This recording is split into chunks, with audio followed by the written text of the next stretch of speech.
Thanks so much, Tim Brando. You haven't missed a thing except the coin toss just a moment ago as both teams brought everybody out to the middle of the field, and then the teams started jawing at one another. This rivalry is one that goes back a long time. It has been extremely heated. They have a great deal of respect for one another. They say it is not a hate rivalry. Well, just a moment ago, we almost saw the other side of that coin. Number 2, the Miami Hurricanes, Dennis Erickson, their new head coach, against number 9, Florida State. And here comes Chief Osceola. We are about to get this one underway. Let's watch.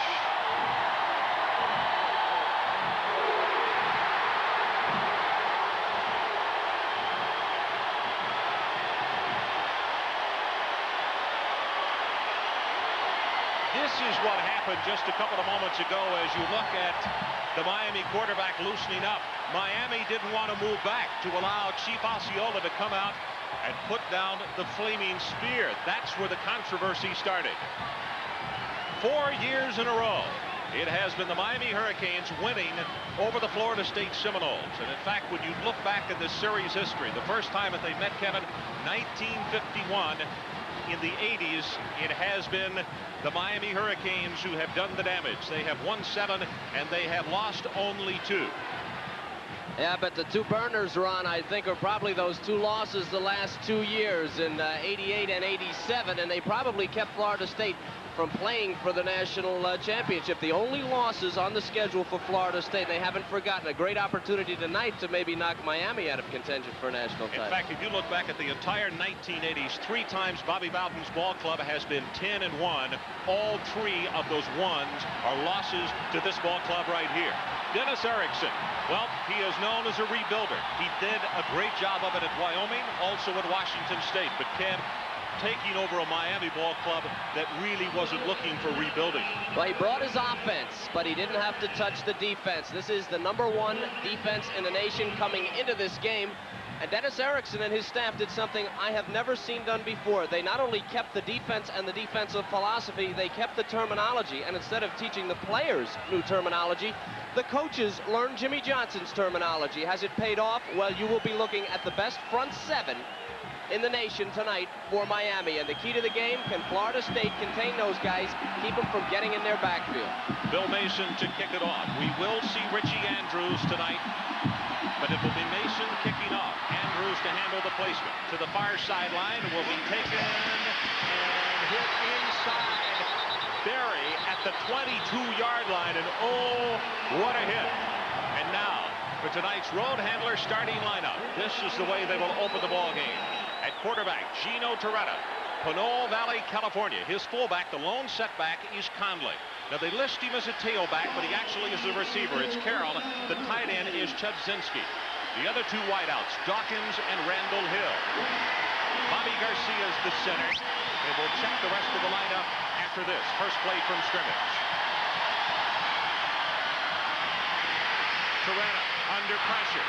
Gets by 1 tackler, now gets it away, and it's intercepted by Butler at the 37-yard line. Leroy Butler, interception number 7. And we have a fight at the 20-yard line. No flags went down, just extracurricular activity after the pass was intercepted. Gino Torretta's 2 starts this year against Cincinnati and San Jose State, but he has not seen pressure like that. Thompson pushing him. He threw it up for grabs. Butler playing his own center field, picked it off for Florida State. Freshman quarterback Torretta, big key in this game. He did not start well. So Florida State for the first down at their own 37-yard, the Miami 37-yard line. Fireworks to open it up. Willis with a running play. That is Dexter Carter. Gets outside on the left, has 5, has 10. He will score.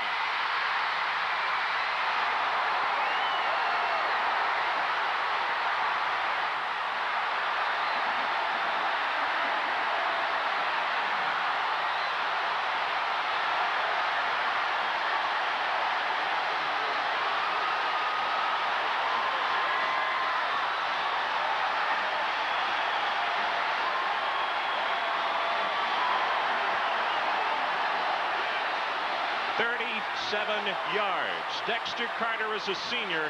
They started him tonight. He has been injured with a down shoulder. Amp Lee was scheduled to start, but Carter, because he's a senior, and Bobby Bowden is saying, thank goodness I let it happen.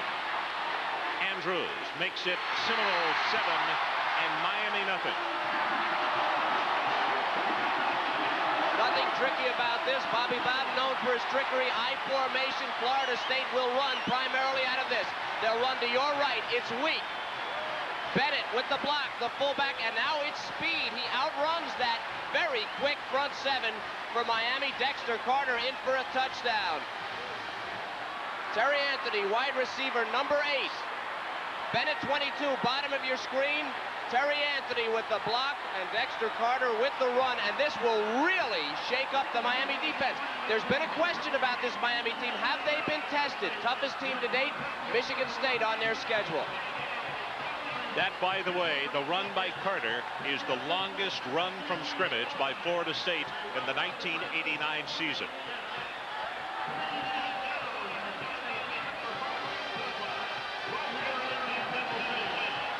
A good look at Hill as he drops back.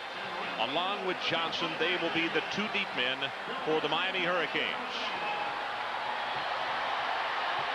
Again, it will be Bill Mason to handle the kickoff chores.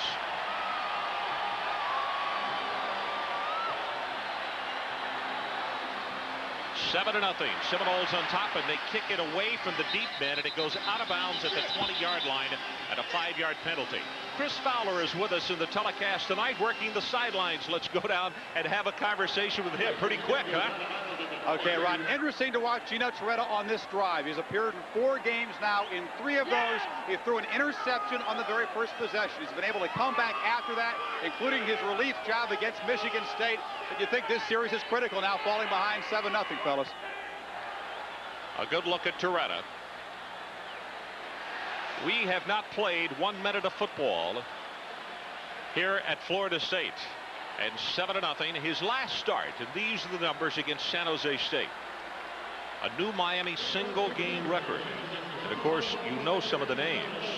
Testaverde, Kelly, some pretty high cotton there, and he moved in front of all of them as far as a single game performance. That was Bernie Kosar's record. He broke in that last game. But again, it was San Jose State, and the question remains, how good is Miami? They will find out tonight.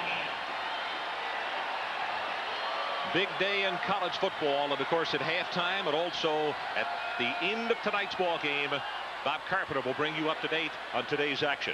Coming down at the 27-yard line on the kickoff across the 30, and again belted down. That's Kevin Gibbs on the return for the Hurricanes.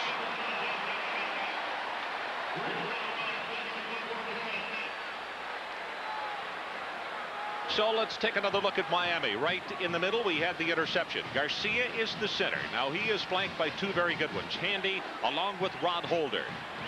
And the offensive tackles, Leon Searcy on the left side, and the right tackle, the anchor of this line, is Mike Sullivan. They're going to call a personal foul on Miami on the kick return. They're going to go back another 15 yards. Things have not gone well for the Hurricanes early in this game. We have not yet played a minute. They've had an interception, been scored on, and a 15-yard penalty. So the penalty will push it back just inside the 20-yard line. 1st and 10 Miami.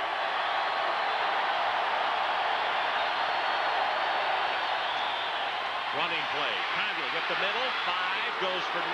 Very close to the first down.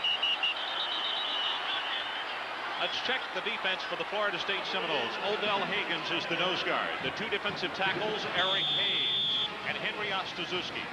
The linebackers on the outside, Thompson and Kevin Grant. The inside backers, Keith Carter and Kirk Carruthers.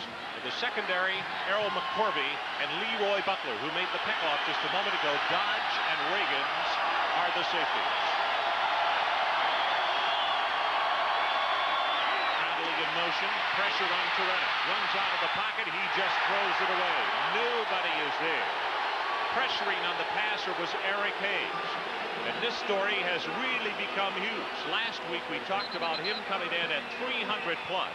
He's lost 35, and Kevin, he is a different man. He's a sprinter, and this is a big matchup. Sullivan playing the tackle over Hayes. Hayes gets rid of him, forces Torretta to throw the ball away. 3 plays, 2 pressures on the quarterback. First one resulted in an interception, that one just a loss down. For the Hurricanes, it is 3rd down. They need their own 45-yard line.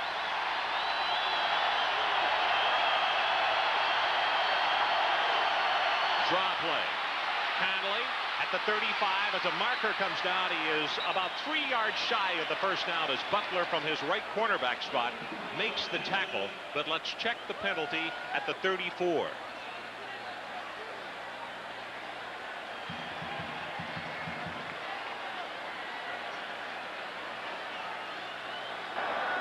Holding, Florida State.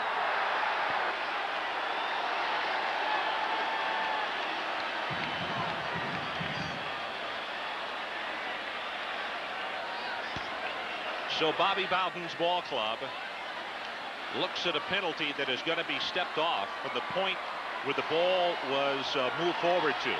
And it's going to take it out across midfield into Florida State territory and a first down for the Hurricanes.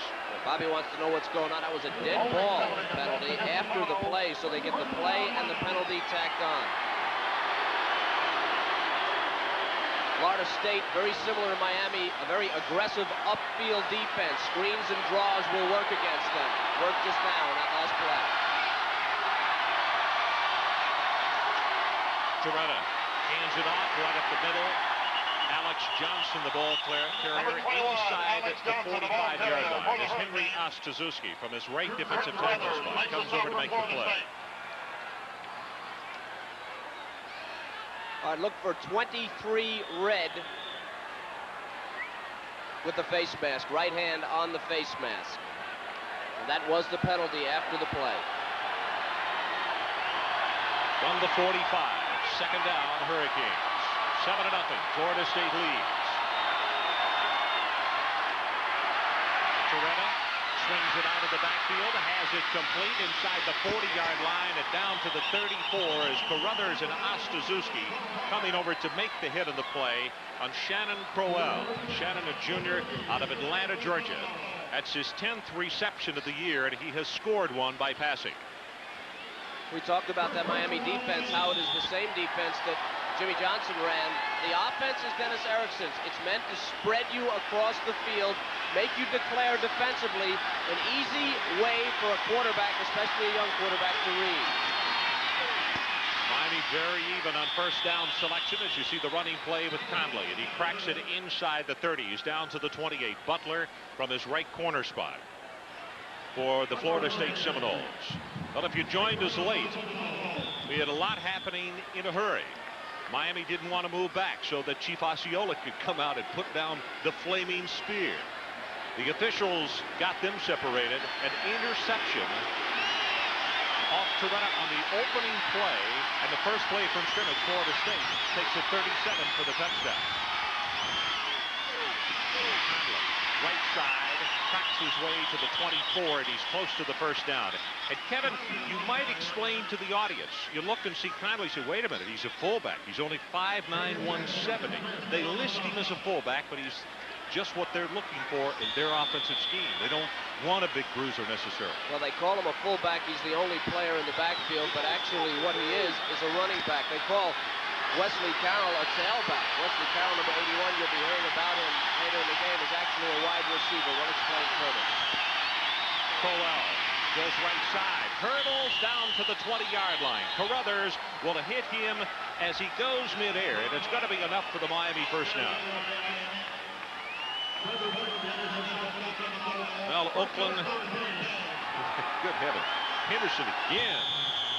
The lead home run, 1-0. A's on top. They win tonight, and the '89 series is history. We're certainly going to set a record for Henderson home runs. Our score, 7-0. Florida State, we have just about played 4 minutes. Swing pass, Conley hit at the 20-yard line. That is great coverage by John White, who came up from his strong safety position and really knifed him down in the hurry. One of the keys, of course, for Florida State's defense, the middle guard, number 53, Odell Haggins. Holder's got him, but he sees what's going on, and here he comes. Flattens out down the line, and he's going to get in on this tackle. That's great pursuit by a middle guard. Second down, Hurricanes. They need the 10. Corner blitz is on. Pass is thrown complete to Hill. Steps out of bounds at the 11. And you can see the orange marker on the near sideline. He will be a yard shy. It's third down. All right, they're taught to read hot. Here comes Torretta. 1, 2, 3. You're never going to get to him with the blitz. Torretta immediately reads Randall Hill. They're playing him soft, and he picks up a first down. Excuse me, picks up some yardage. Third and short. Too tight in alignment as Bethel comes in, joining Chudzinski. Quick count. Running play. Near side will have the first down. It's Crowell. First and goal, Miami Hurricanes.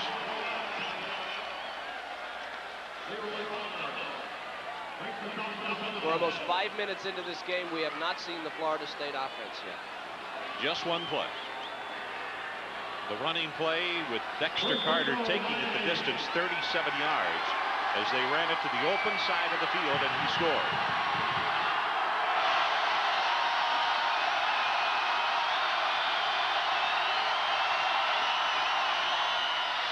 They take the draw. Torretta gets a great block on the outside, in the end zone, wide open, touchdown Hill.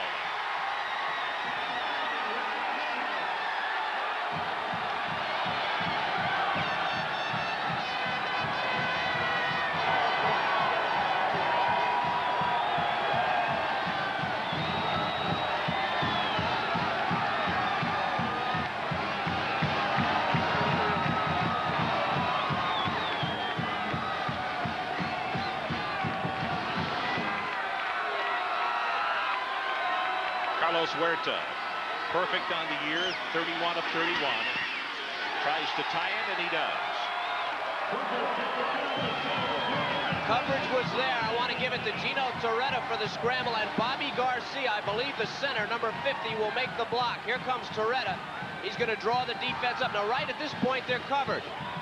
And here's number 50, Garcia, with the block that springs Torretta, and Randall Hill will find the open spot.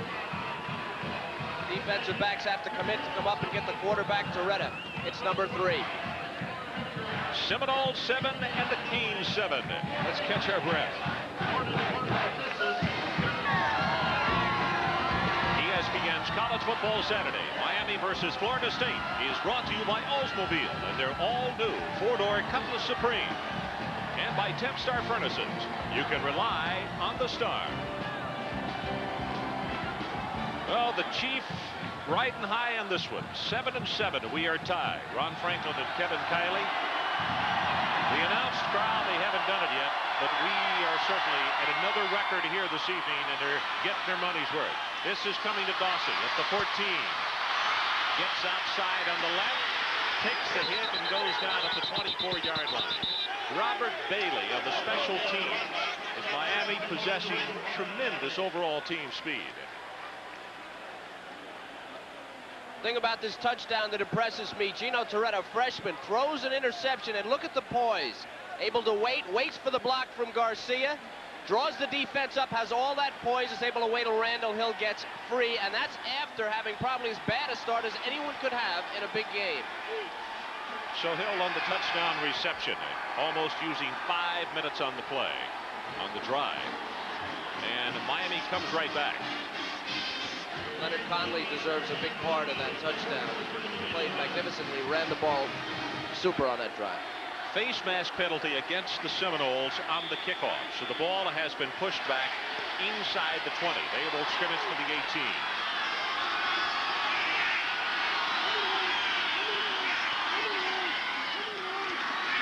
Willis sets up a screen. Goes back to Dexter Carter. Blocker in front. At the 30-yard line, it is going to be tackled from behind at the 33 by Cortez Kennedy, the right defensive tackle. That's good for 13 yards for Carter.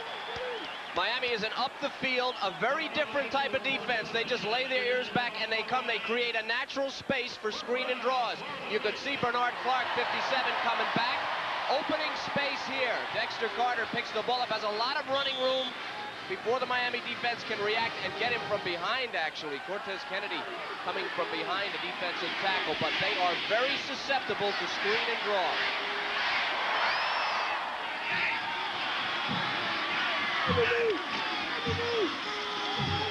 Good fake by Peter Tom Willis. Near sideline, it is complete. That's Ronald Lewis at the 49-yard line. Roland Smith trying to cover, but he has it good for 16. Some other scores. Third period, USC shutting out in their game.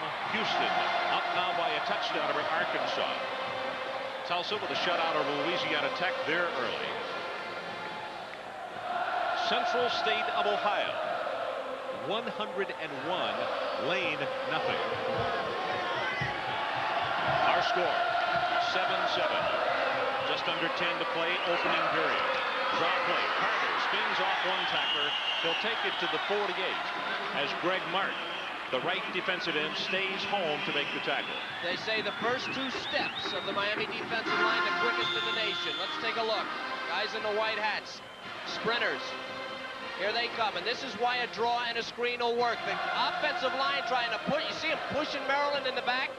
Just create a hole, let Dexter Carter go up. You'll see a lot of draws and a lot of screens because these guys, they don't read and react. They search and destroy.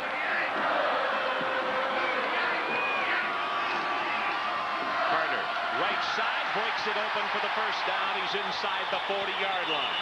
And Miami has got to be looking now. Miami saying they have recovered a fumble, but the officials have given no such indication.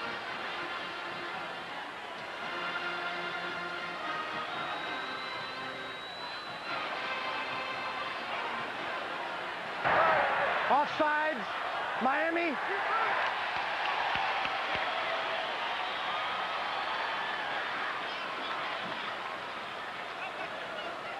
Here's a look at that defensive line, just getting pushed aside. Again, a little bit of a delay. Crum overruns it, 49, and Carter, the little quick back, able to get up, and there's the fumble. Ground can't cause it. Penalty declined, and it is 1st and 10, Florida State. Miami has to be scratching their head just a little bit. It is very early, but nobody has run against the Canes this season the way Florida State has come out and moved the ball on the ground.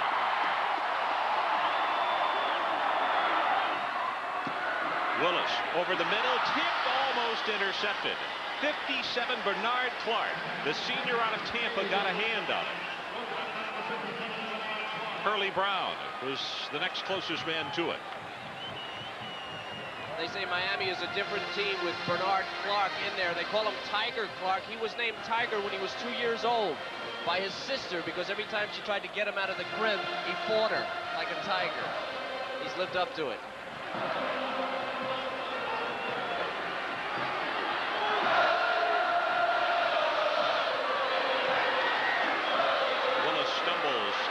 Gets the pass out. Dossie at the 30, breaks out the tackle inside the 20, and he's finally stopped at the 18. 21 yards in the pass play. That ball was thrown before Dossie ever turned around. Roland Smith, this is not bad coverage by number 16. Peter Tom right on the mark. He throws it. Dossie is now cutting. Hits him in the chest. Smith trying to react. Anytime a receiver can get turned around with his shoulders square and you're still moving like number 16 was, you're going to have a problem. That's just terrific offense by Florida State. Peter Tom Willis, 3 of 4 for 50 yards.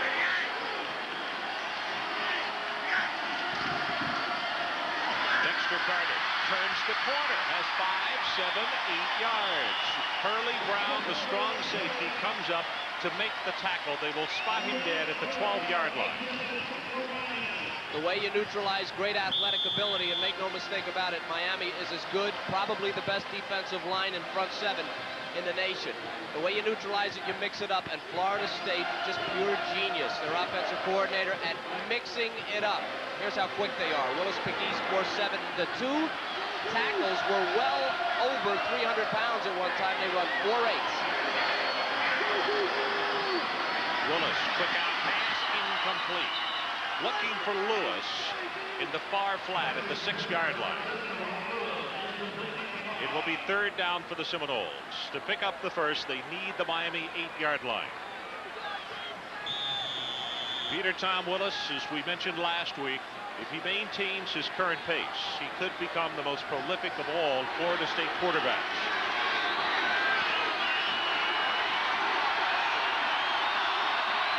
Base defense, Miami will give you the strong flat. That'll be to the right. Contact at the line of scrimmage as Dexter Carter right up the middle, close to the first down at the 8-yard line. A marker is down, and now let's see if the Canes will be flagged for offsides or if they were drawn off. You'd have to call it on the cadence. That's what made him jump, was Peter Tom's cadence.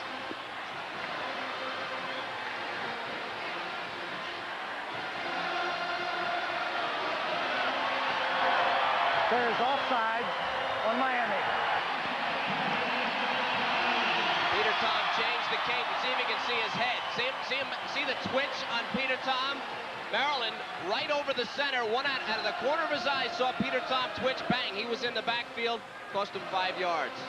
That's veteran quarterback, smart, 5th-year quarterback, Peter Tom.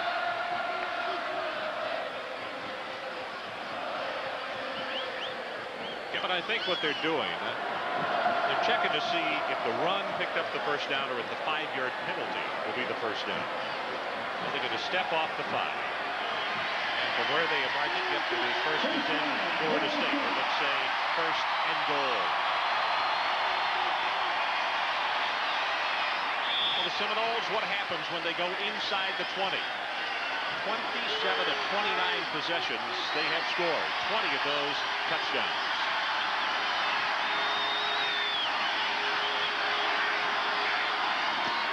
Bennett goes to the right side, inside the 5, and he's down to the 4. Very quickly, Maurice Crum. It appeared as though there was a big hole there as a marker comes down in the secondary, and Crum came out of nowhere and jolted him to the turf.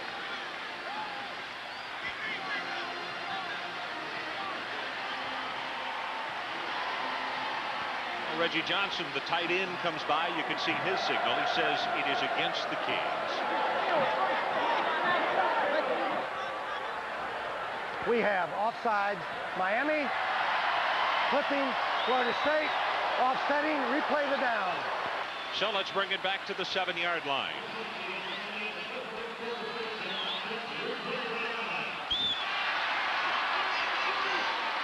Out in the Bay Area tonight, Oakland 1-0 as they play top of the 2nd inning. A's lead the series 3 games tonight. Our score, Florida State 7, Miami 7. Seminoles with a 1st and goal. Willis on the reverse out. Has it incomplete, and my goodness, Reggie Johnson had it in his hands, and he fought it back down to the turf.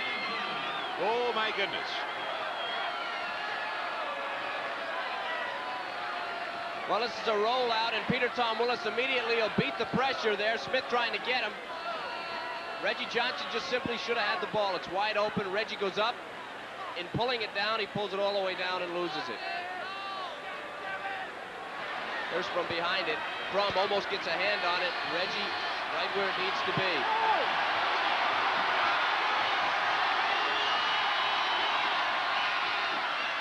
Willis lops it for the far sideline, incomplete.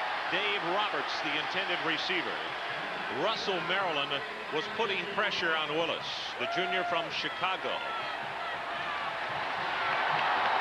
And the marker is personal foul, roughing the passer. Florida State not only will pick up the yardage, they will get a new set of downs.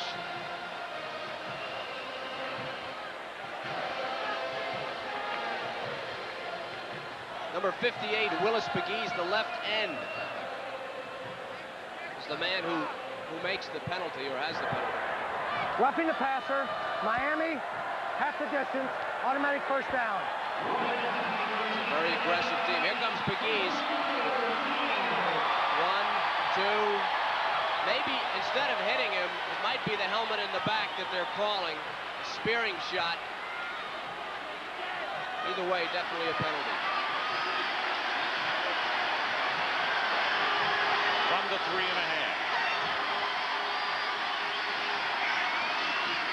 Bennett, right side, he is at the 1. The blocking up front, Michael Tanks, Hayward Haynes, and Tony Yeomans. And the Seminoles look at a 2nd down and goal, and they have spotted the ball just outside the 1.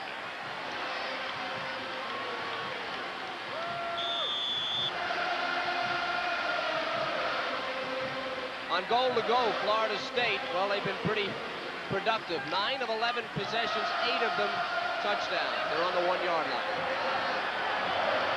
Seminoles trying to break the tie. Straight to the right side. Bennett will not get into the end zone. They're going to mark him about a foot away as Maurice Crum steps up into the hole and knocks him down. It will be 3rd down and goal. One of the most difficult and one of the easiest places to play defense is on the goal line. Defensive linemen get low. Linebackers like Crum, you know you just have to come forward. And a formation like Florida State ran, you know they're going to run right and they're going to come with power. You have to stop that fullback, the first man through.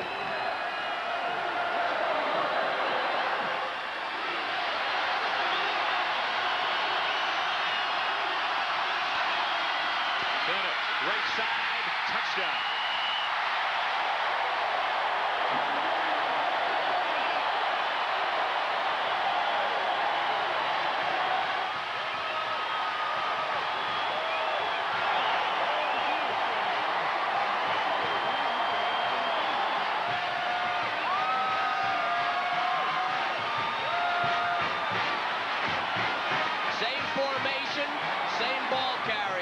Watch how low Bennett gets. Here's Berry, the corner. You're looking at it from the corner to defense. Good blocking. Here comes the fullback. That's lower than the tackler. I think that's Maryland or Bernard Clark. He got lower than the tackler, couldn't stop it. With the extra point, Florida State now by 7. Richie Andrews converts. Our new score with 5:11 left in this opening period. The Noles by 7. I just tell them, the ones that have been there for the 5 years that I was there, to, you know, just look back and remember the way that we've lost to them over the past 5 years, and you know, make up in your mind that you're going to go out and play your heart out and bring the Seminole fans a victory in this game. Sammy Smith standing in front of a lime tree.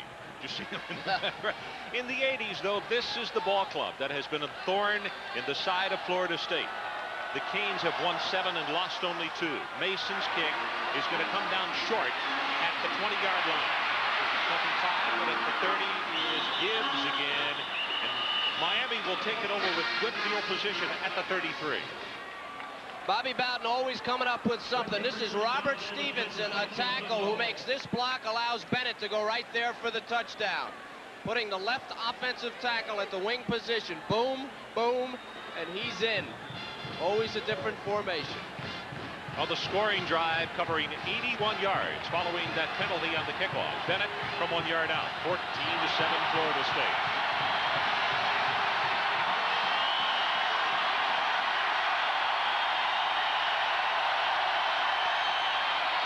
Draw play.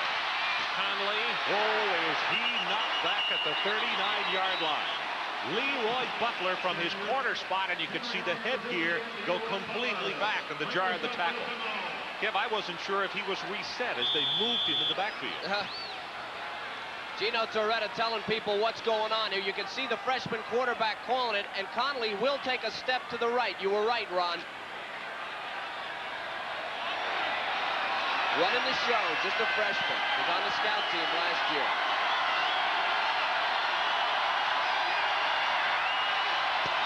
Johnson in motion.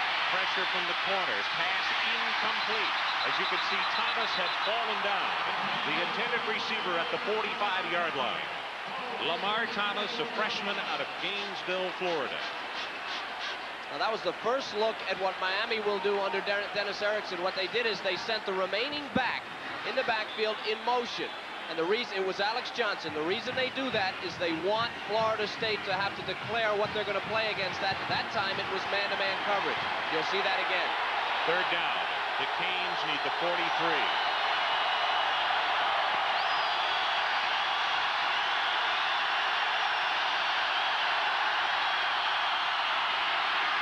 Ferretta delivers the pass complete to Carroll at the 45, and he will have the Miami first down. Boy, I'll tell you what, Kev, the way they spread them out, regardless of what you do, this is a heck of an offense to try to diagnose. You got to come after it or you got to cover it. Shelton Thompson trying to come after it. He leads the team with 7.5 sacks. Number 93 gets through quick. Alex Johnson gets a hat on him. Torretta is able to jump left and complete the pass. Here we go to Wesley Carroll, the leading receiver. The key is Torretta. Can he get away from the rush? Can he complete the pass?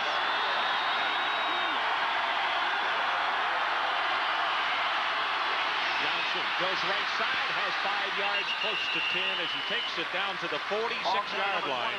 And that's going to be a gain of very close to 9 as Kirk Carruthers, a young man who has come on extremely well for Florida State this year, only a sophomore out of East Lansing, Michigan, puts a stopper on it.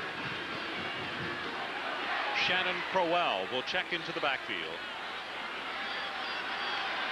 Miami with the down to play with here on the 2nd and short.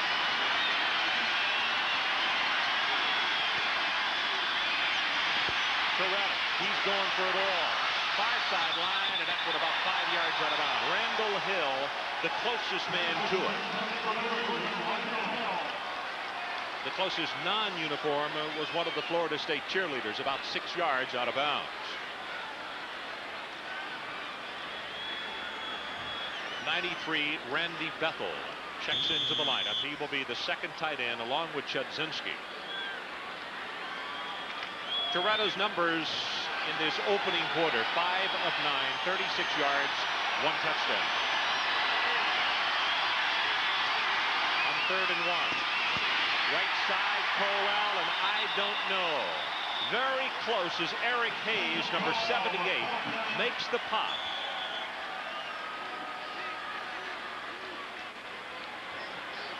They're going to measure this. They ran over the right side with Handy and Searcy over there. They're going to measure it. I'd get behind Big Leon also. 6'3", 280 pounds. And Searcy wears a 17 Triple E shoe. That is called a very good foundation.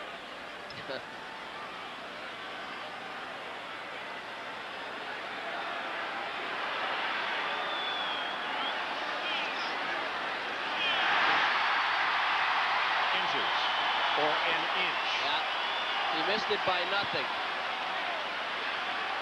To the right, Crowell, you're looking at it from a reverse angle. One back in the backfield, you know where he's going. Look at that offensive line. Here's Searcy with a little block. Just clipped. Just clipped Hayes. That was Ron Holder that just clipped Hayes and gave enough to get in the seam. On the 4th down conversion, Crowell over the top, 1st and 10 Miami at the 44-yard line. And again, Eric Hayes is the man who flipped him to the turf.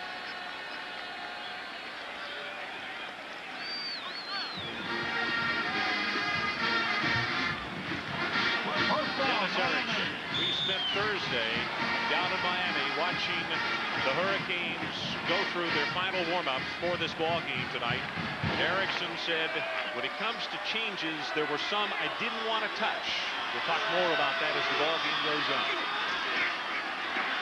Torretta, quick set, far side.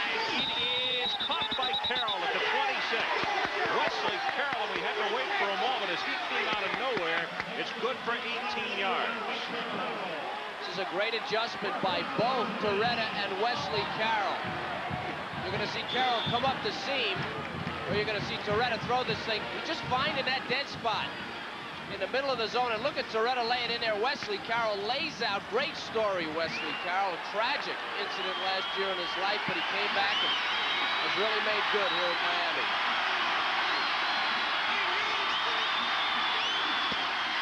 Torretta goes running play. Johnson hit in the backfield. Eric Hayes, one of the first men to get there and knock him down. Also, Bryce Abbott, who normally is the nickelback, steps up into the hole. Number 78, Eric Hayes, came back overweight again, was out for those 2 losses early in the year for Florida State, but an outstanding player. Tough to block, impossible to block lately. There he is. Loves meatballs, loves his mama's meatballs. Draw play. Alex Johnson hit and knocked down for a gain of 1, and Eric Hayes, either that or Florida State's got more than 178 in the field. This guy has been everywhere. Well, he is.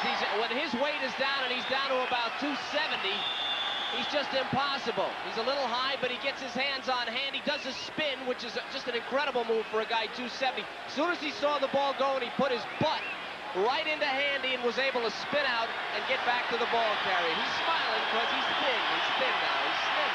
Third down. Miami needs the 16-yard line. Blitz from the outside. Torretta running for his life. Nobody home. Kirk Carruthers, number 45, was applying the most pressure. And let's see, it is going to be Huerta. He will come on to attempt the field goal, and this one will be placed down at the 34. It is a 44-yard attempt. He is 11 of 14 on the season, his longest 52.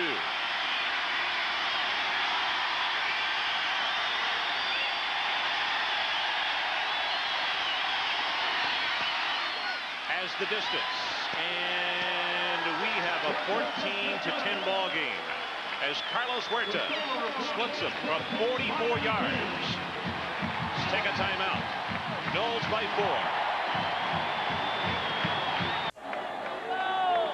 You gotta love football, and you gotta love your school to do that. You suppose that comes off? Or you lift it off or what? Hey, it may get cool down here. He may just leave it. Hope there's a brain under there. Carlos Huerta kicks it off. It is coming to Shannon Baker, the speedster at the 11. Runs into traffic at the 20-yard line, and with the quickness of Miami, you don't get much running laterally. Let's go down to Chris Fowler on the sideline. Chris? Ron, I was listening to the Miami defensive huddle. They're a little bit shell-shocked. The number 2 defense in the country in scoring, already given up more points in the first quarter than they usually give up all game. The secondary talking about poor tackling. That's really hurt them in the 2 Florida State touchdown drives. The linebackers concerned about getting their reads right and some confusion about who the linebackers are supposed to be covering in the pass patterns, fellas. Keep an eye on it. Well, great graphic in tonight, 8.2. Again, they reverse it out. Peter Tom Willis drills the ball complete to Roberts, the tight end. And he is out to the 34-yard line and a marker following the tackle. What Chris Fowler just said is a very telling thing. The linebackers are confused. Let's see what the penalty is.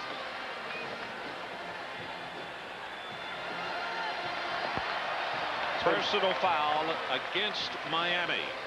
After Roberts had taken it out to the 34, now the penalty will be stepped off against the Hurricanes. And this one will go all the way to the 49-yard line. Shot number 57, Bernard Clark, as he goes by. Absolutely no, there was no face mask there. He grabbed the side of his jersey. You're exactly right. Unless there's more here. Oh, whoa! Look at that hand in there. A little extra. We'll talk about these linebackers and pass coverage in there. Lee checks in at tailback, breaks it out for 5. It is all the way down to the 41-yard line. That's close to a 10-yard gain. As Shane Curry, a junior out of Cincinnati, Ohio, wraps him up. John Brown, the right tackle for the Seminoles, with a great clearing block. When you're playing linebacker and you have to think about pass coverage, it definitely will affect you on the run. Now, Miami does not use a nickel. They try to cover with their linebackers. They don't take their linebackers out because they feel like Maurice Crum is like a strong safety. If they're confused, there's going to be a problem all night for Miami. They'll have to simplify their defense, and it'll make it easier for Florida State. Well, as the chain comes from across the way, Bernard Clark, senior out of Tampa, injured a left knee against Missouri. And as Kevin said earlier, he actually is the heart and soul of this Miami defense. And in fact, the Florida State coaches also said that. They said they are a far better defensive club when 57 is on the field. Well, this defense is designed for the middle linebacker to make most of the plays. The defensive line is supposed to occupy the lineman. Every time you have a 4-3, and that middle linebacker has to be a big part of it. Without Bernard Clark, they were hurt. Florida State people felt that they needed to test Miami against the run, that the Hurricanes had not been tested against a good running team all year, and they're making the run work early on. 14-10. Florida State leads. 20 seconds remaining first period. Moore right up the middle. He able to have the first down. You see a marker right down at the bottom of the screen. Let's go to Bob Carpenter for this update. All right, Ron, and Southern Cal is rolling at home. Leroy Holt will go in from 4 yards out. They'll go for 2 and have it intercepted, but in the fourth quarter, it's 19-0 SC. They've allowed -3 yards rushing to Stanford. So the Trojans are rolling. And back here in Tallahassee, the 5th penalty of the opening quarter against Miami. That is unlike them. Well, they're a very disciplined team, and remember, they had a week off, and this is a very emotional game for them, and there's not many teams on their schedule that have a chance to derail them before a bowl game. This is one of them. They want to come in here and prove something once again, and they're pumped up, and it's costing them.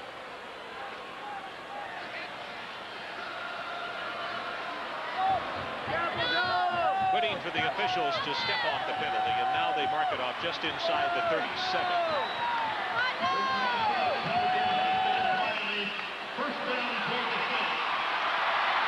Miami opponents, this is updated through today. Hurricane opponents have won 14, losing 30, and 1 tie.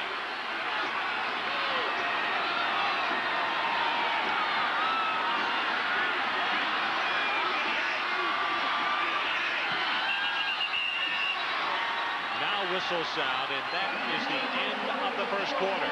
And across the way, they are coming to their feet. After the first 15 minutes, Florida State on top by 4. And Kevin Cowley in Tallahassee, Florida. I'm so glad to have you along this evening in this battle in the Sunshine State, number 2 against number 9 nationally. Incomplete, left side. Finally knocked down by Bernard Clark, but the man who grabbed him by the ankles was Maurice Crum. It's going to be a pickup of around 5. Well, the storyline in this one, as you look back at the first 15 minutes, and in the opening quarter, Butler with that interception on the very first play. And, of course, Carter on the first snap from scrimmage goes 37 for the touchdown. And the average rushing in the ballgame.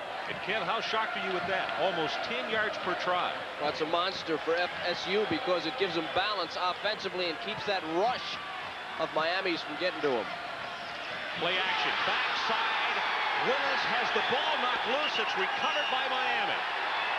Richard Newbill hit him from behind and caused the fumble. Crum makes the recovery at the 42-yard line. Newbill is a guy from Bakersfield Community College. They say he's like the former Southern Cal linebacker Marcus Cotton.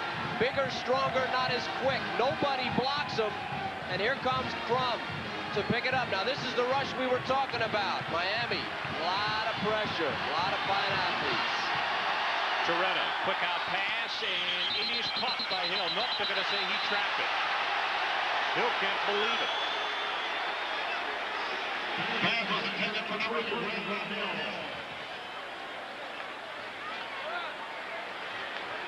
Randall Hill is a track man. He's a 4.3 sprinter. Was a cornerback in high school. And Coach Erickson said he is still learning the position because he was primarily on the defensive side of the ball.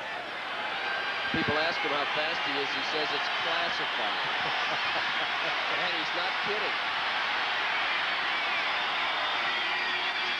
Florida State still jumping around on defense. Pass thrown complete. That is to Carroll at the 48-yard line. And Miami will look at a 3rd down situation. They need to cross midfield and go to Florida State's 47-yard line. Houston by 7 over Arkansas, as both teams have scored again. Also in the Southwest Conference, A&M wins big over Rice. Baylor knocks off TCU. And North Texas falls to SMU. That's the second win of the year for the SMU Ponies.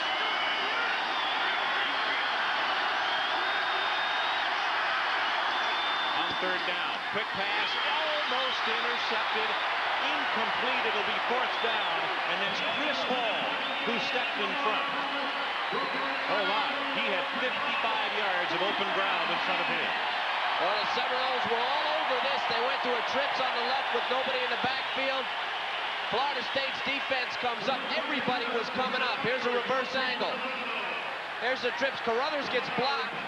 Torretta throws it, and Hall is a half a step from taking that one for a touchdown. Tim Kalal to punt for Miami. This is something that the Canes just simply have not had to do very much this year because of that outstanding defense. And it's a great coverage kick. Buckley falls down at the 18-yard line. 33 yards in the kick.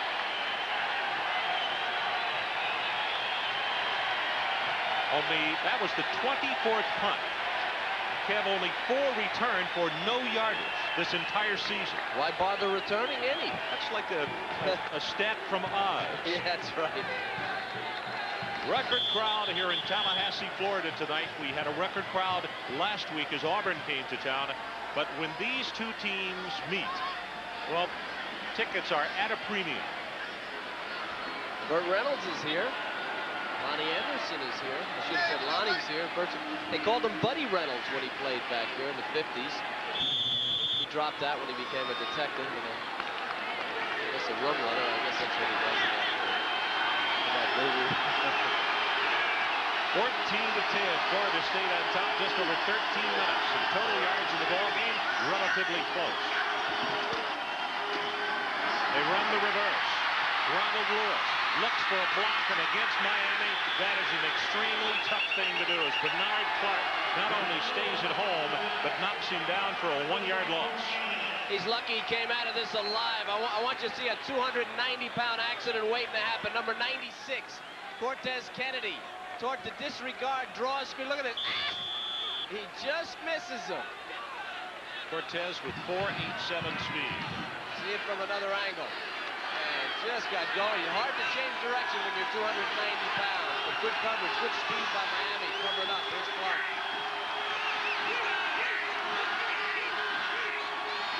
You see the blitz in the middle. Dexter Carter gets caught by a shoestring. Maurice Krubb saved what could have been a very big gainer for Florida State because the blitz was coming. Linebacker in the middle was gone. It was vacated. 4-0. Oakland trying to make it in a sweep. Michael Koss in the ball game for the San Francisco Giants. Carter now 5 carries, 53 yards, and a touchdown. Blitz coming again, and the ball is knocked down. It was Crum. Maurice Crum is the man who got up and knocked it down. He's the best tackler on the team. They say he's instinctive, a natural linebacker, and now in a passing situation, you're seeing what Miami can do. That front 4 is coming. Here comes Crum. So quick, way up. And they get to Peter Todd. Charlie Ward, first punt of the night for Florida State. Line drive kick. Bounces over the head of the receiver inside the 30. It is still rolling. And goes dead. It's a 54-yard kick down at the 26-yard line. Hard to figure why Carroll let it go. Let's take a break.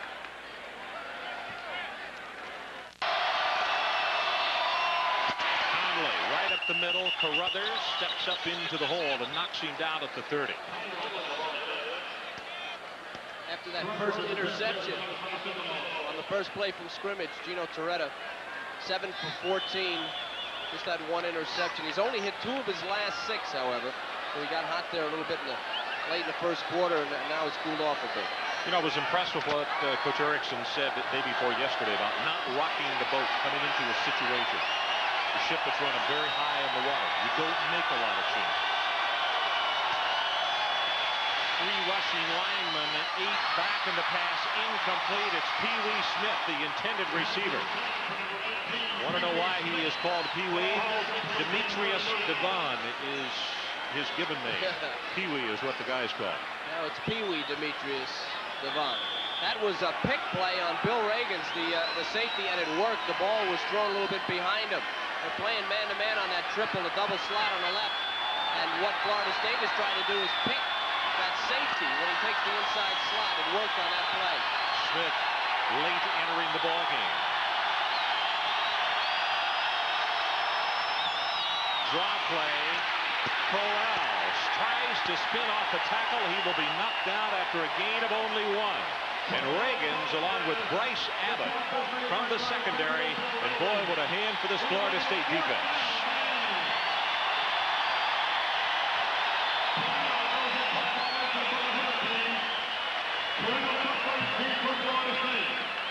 Terrell Buckley, number 4 in the nation in punt returns, almost 20 per return. Palau really boomed one a moment ago. Not great in distance, but super as far as coverage. It hung up there for over 4.5 seconds. This spiral will not turn over, and Buckley waiting for the move, gets 1 block up the near sideline, and now a late marker comes down. As clipping is going to be called against Florida State, Buckley backtracked and lost 3 more. What Buckley is doing, he got away with this earlier in the year against the Syracuse Orangemen. He didn't do exactly the same thing. He kind of stood still, faked a fair catch. Here he'll catch it, and he's waiting for the defense, trying to set up blocks. And he almost gets one set up here, but you're going to see a clip. Right there. The head has to be in front for it not to be a clip. So it'll come back. There's another clip.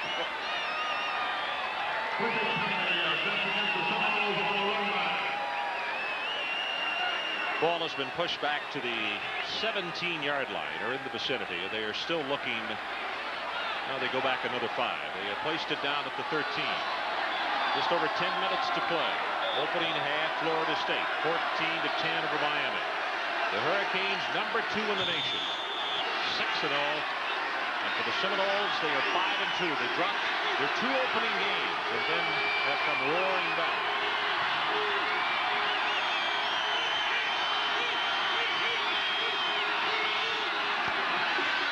Willis gets it off incomplete, looking for Bennett. Out of the right flat. Maurice Crum pressuring on the play.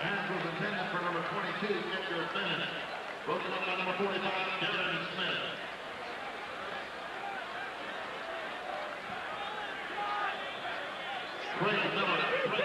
Peter Tom Willis, Morris, Alabama.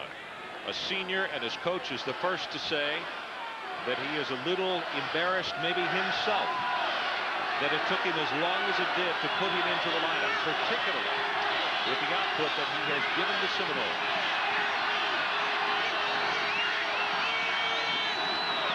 Draw play. Out of the 15 to the 17-yard line as Cortez Kennedy steps up into the hole. And Bennett couldn't find much running room. Miami has stiffened defensively considerably. Their defensive philosophy, very strange one. Disregard the draw. Look at Russell Maryland. Upfield, forget the draw. He never even looked, and the draw play goes right by him. The reason for that, they're so quick. This man runs a 4'8", 265 pounds. The linebackers react so quickly they figure they can cover up. Pressure from the outside. The short drop incomplete. Ronald Lewis, and there you could see the ball thrown before the break again as the pressure was coming, but on the short drop, unsuccessful. And now Charlie Ward will have to come out and kick unless he booms it. Miami stands to get very good field position.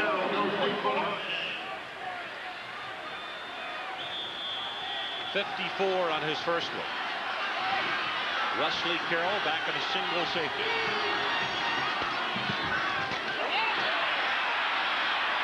Driving spiral. Carroll fumbles the ball. Scramble. Who's got it? Miami has made the recovery. 45 yards on the kick, and Carroll had it come off his chest, and then he got back down on the football with Seminoles all around him. Chris Hall, one of the first men there. Oh, but it hit his face mask. He was looking at the people. He was going to run with that thing, and he was looking downfield. That's why it hit him in the face mask. 14-10. 9 minutes, 14 seconds left until halftime. Only a junior, was not highly sought after, but has played extremely well for the Kings. Torretta gets it across the middle. Bethel has it complete. Takes it across midfield, and he's down to the 48-yard line. 13 yards, and Kevin, on that play, something that we saw in practice the other day. Torretta sometimes, when he gets in a hurry, jumps to throw the football. Well, he likes to jump to the tight end here. A lot of times when you go over the middle, you need a little bit extra. You're right, Ron. He jumped there, and he was able to hit Bethel. Again, they're going to the weak side. That's Carruthers on the defense, or Carruthers, and he didn't. You need to tackle him and not swat at the ball like that. They're going away from those 3 receivers, trying to slip a guy inside. Shows a timeout on the field. Just over 8 minutes to play. ESPN's College Football Saturday kicks off every week at 11:30 Eastern Time with College Game Day. Bob Carpenter, Bino Cook, and Lee Corso have a preview of the day in college football. That is followed by 3 games that will showcase Heisman candidates. 12:30, it's Anthony Thompson in Indiana playing host to Michigan State. And at 4 o'clock, 15th ranked West Virginia, Major Harris invade Happy Valley as they will take on number 14 ranked Penn State as they played a close one today against Alabama. Then at 7:30, Emmitt Smith and 19th ranked Florida visit 16th ranked Auburn. Now we got a break here. USC still pitching a shutout over the Stanford Cardinals. Good night going from Marinovich. Arkansas has come back with a field goal, and at halftime, very close game. Tulsa by 10 over Louisiana Tech. They're at halftime, and UTEP is leading San Diego State.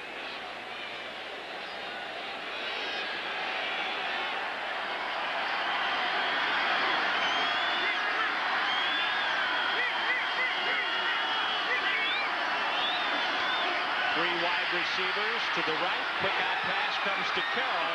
Going to be shot out of bounds inside the 40, and it's Carruthers who catches him from behind.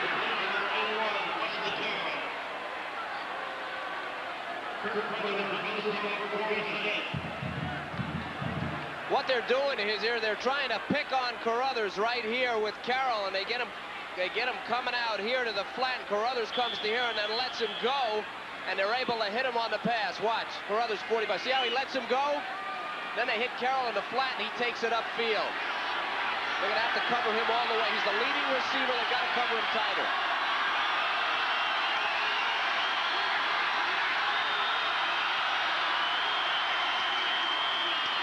Torretta gets it out in the flat. It's Carroll again. Caught by Butler and tackled at the 32-yard line, and a flag is thrown at the 33.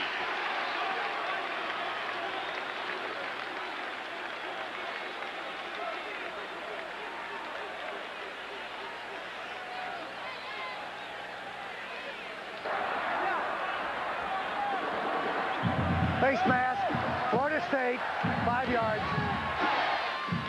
That penalty will push it inside the 30-yard line. Leroy Butler, who came up with his 6th interception of the season early in the ballgame, in fact, on the first snap.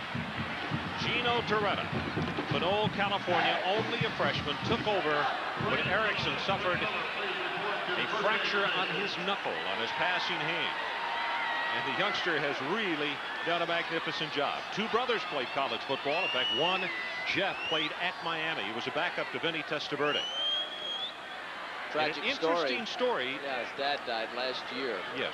And his brother, Jeff, who wanted to play pro ball, went and has taken over the family business, which includes a sports bar. You know, he told me after practice, Gino did on Thursday, almost spooky, that his brother told him in the summer, he said, Michigan State is going to be a much tougher game than what you guys realize. And he said, I think that's going to be your game. I think that's going to be your game. And that's the one when Erickson went down and he came in and led him to victory. Counter play, Johnson hit by Higgins. Knocked down at the line of scrimmage. It's going to be a 2nd down and 10. There's Craig Erickson. That hand is still extremely swollen. It's the one underneath the arm there. And it is the finger, your pointing finger actually, that the knuckle was broken up. Well, he was off to a great start. And there is a look at that knuckle. I don't see how he grips the football at all, but you understand why he is not playing. Gino Torretta has stepped in and has done a fantastic job. Torretta sacks, throws, incomplete. Hawkins, the intended receiver. Dawkins, I beg your pardon. At the 22-yard line, and it will be 3rd down and 10. Well, that play has been open all night. Again, they picked Bill Reagans there, and were able to get him clear over the middle. Oakland still leading 4-0. That's in the 4th inning over San Francisco. They win it. They win the World Series. 14-10 our score. Florida State leads. 7:24 left until halftime. Now for Wesley Carroll here.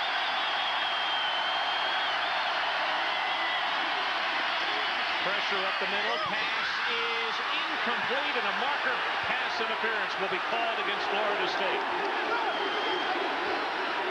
Shannon Crowell out of the backfield, the intended receiver. And it looks like Bryce Abbott is the man they got. They're going to call him for not turning around. I don't think he hit Crowell. I think he just never turned around. He didn't see the ball. I think he's in his face. They'll call it face guarding. Watch the ball. Watch number 23, Abbott. I don't know what the penalty would be. It looked like he turned his head. He must have shoved him just prior to where you saw that, because I was watching him up the sideline. I don't see anything unless they're going to call it on the earlier play. He was chasing him up the sideline, and I didn't see any contact. The only thing I can say is that he wasn't playing the ball. He was playing the receiver. He didn't appear to be close enough for this. First and 10 Miami at the 17-yard line. Run. Oh, my goodness, what a hit. Dedrick Dodge coming up from his free safety spot, and another flag goes down. Boy, you could feel and hear that one all the way up here. That was a classic tackle. Classic. There's holding on Florida State. Number 28, 6'2", 180, Dedrick Dodge. Watch this shot. Sports Show.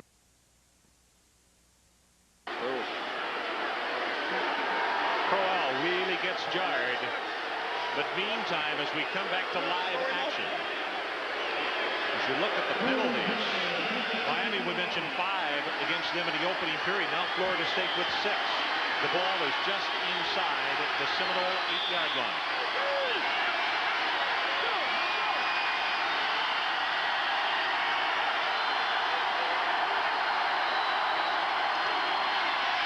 Knocked down at the line of scrimmage. 93, Shelton Thompson. The senior out of Lakeland got his left hand up and knocked it down. Again, on the near side here, they're trying to pick. They're running 3 receivers, actually 4 if you counted the setback there, to the wide side of the field. They're trying to pick somebody. They're playing man-to-man coverage. Florida State is they're trying to pick them and get somebody open. 2nd down.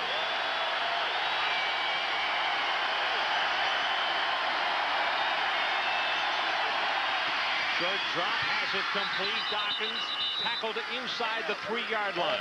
Terrell Buckley comes up defensively. It'll be 3rd down and goal. Let's go home. Come on.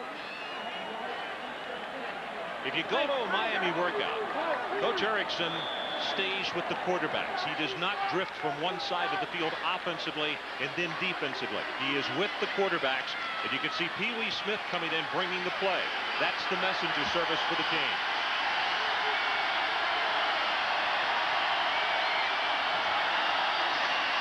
Torretta lobs it to the end zone, intercepted.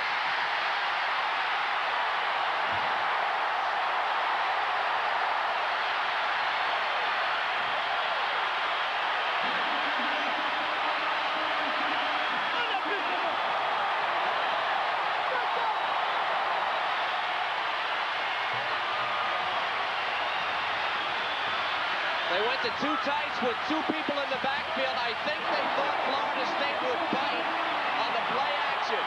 They didn't. Kevin Grant, way up. A lot of people back there. The thing was never there. Torretta had run out of end zone. Kevin Grant didn't bite on the play fake. Interception, Florida State. So both ball clubs in the first half have had offensive drives that were moving well. Miami all the way to the 1, but yet have come up with turnovers. Dexter Carter, right side, finds running room, and then it closes oh so quickly as Hurley Brown, a sophomore out of Merritt Island, Florida, wraps him up. He's the strong safety, replacing Harden. And Harden is another guy that this Miami defense misses sorely. An outstanding player in a secondary that has been, well, under scrutiny, let's say. Some people feel that the front seven of Miami, the strength of the team, the secondary is still young. They really need Bobby Harden, but to this point, Hurley Brown's played extremely well.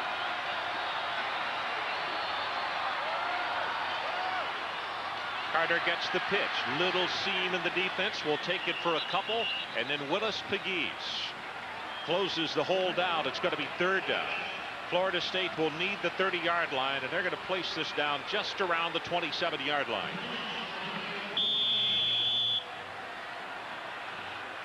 7 carries for Carter for 60 yards. They held him out last week against Auburn. Amp Lee, the freshman out of Chipley, Florida, went for the most part the distance in that one as a shoulder separation. It was a mild one, but they wanted to keep Carter out and have him ready for tonight.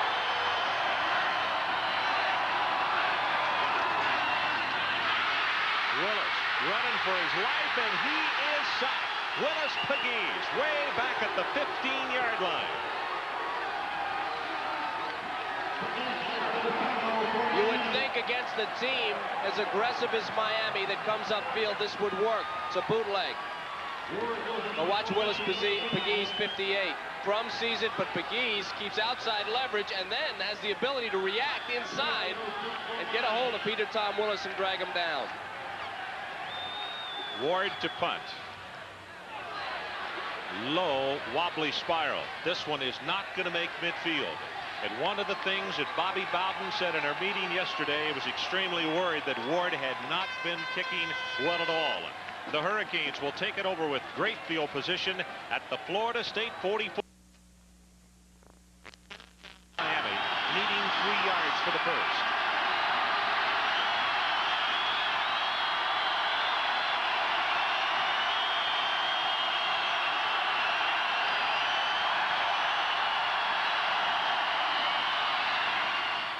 Torretta, ball is tipped and it's intercepted. Kirk Carruthers.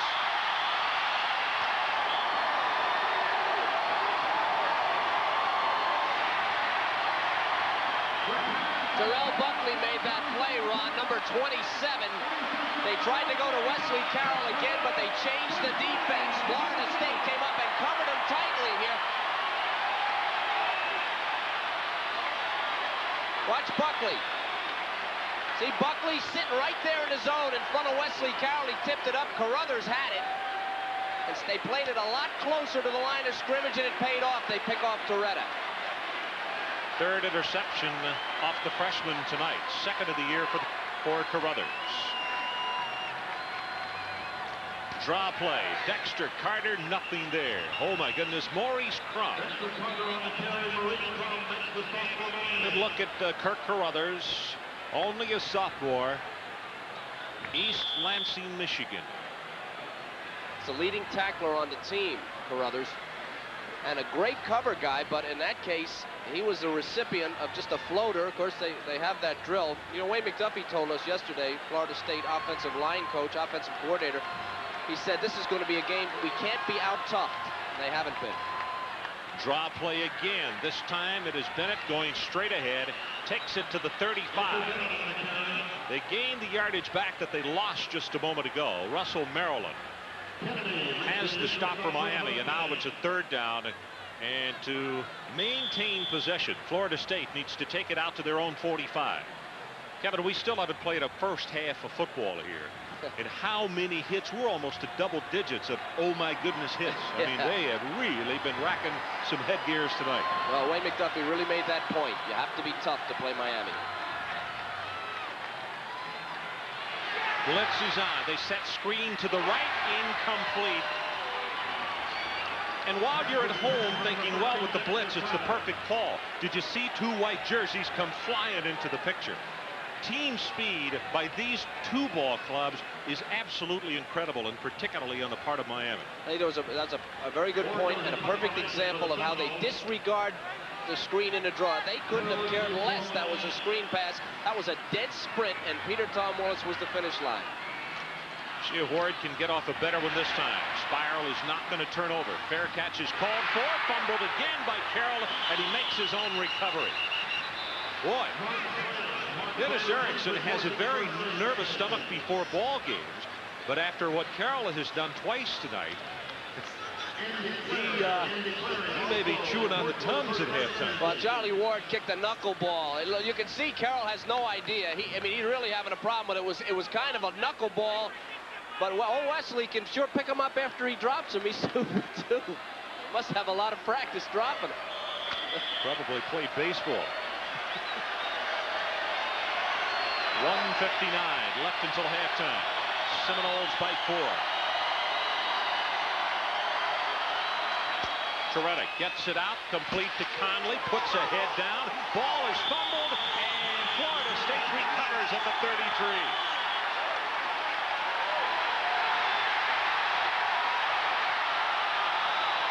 Buckley made the hit. Dinkins, I believe, came up with the football. Will double check it.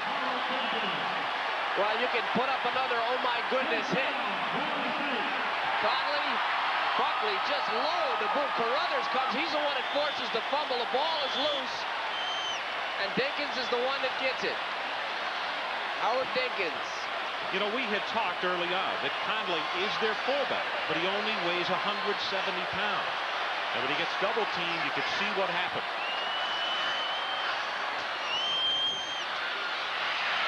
Incomplete, and pressure in the middle by 49 Maurice Crum is what made the play go awry. Miami does blitz. They blitz more than they did under Jimmy Johnson.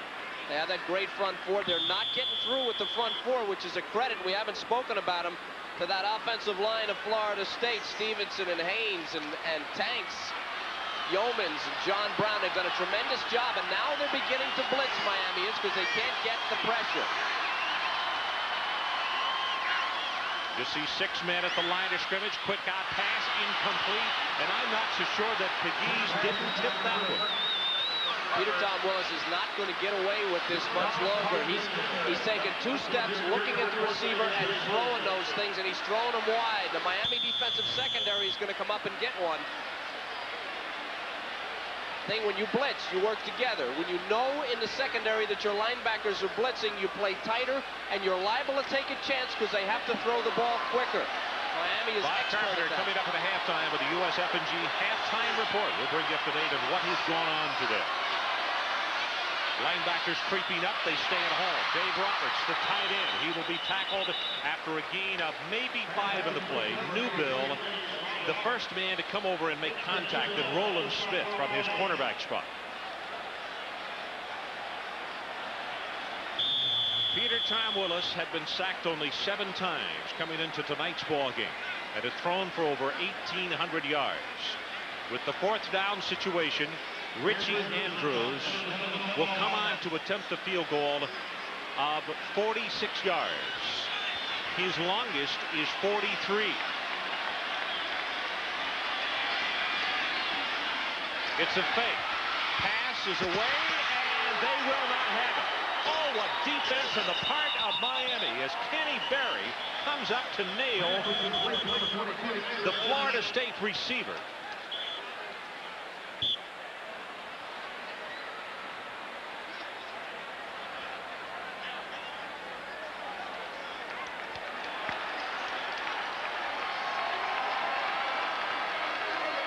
Flag at the 27-yard line as Bennett took the pass. He was the up blocker on the right side. Well, that's not all he took. Illegal procedure on Florida State is declined. First down. Well, if there's anyone on earth you'd be looking for this against, it's Bobby Bowden's team. Andrews goes through with it, but the big part of this play is the end of it. Watch Kenny Berry on Bennett as he turns around, number 6. I mean, that is the hat right under the shoulder pad, and no question, no first down there, folks. So Miami holds. They have 57 seconds to work with. Torretta, far sideline, complete to Carroll, out to the 40-yard line.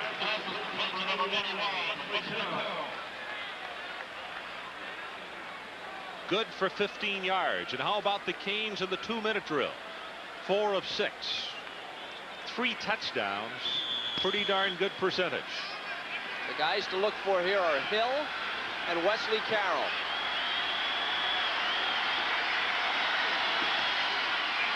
Torretta under pressure, over the middle, intercepted by Carruthers, his second of the ball game, and the 4th interception thrown by the freshman.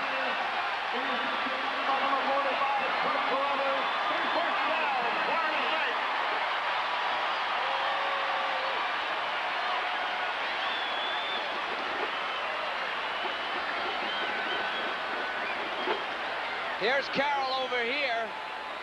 And here's Carruthers. And he's going to take him right to here and pick it off. Good man coverage here. Watch him stay right in front of him.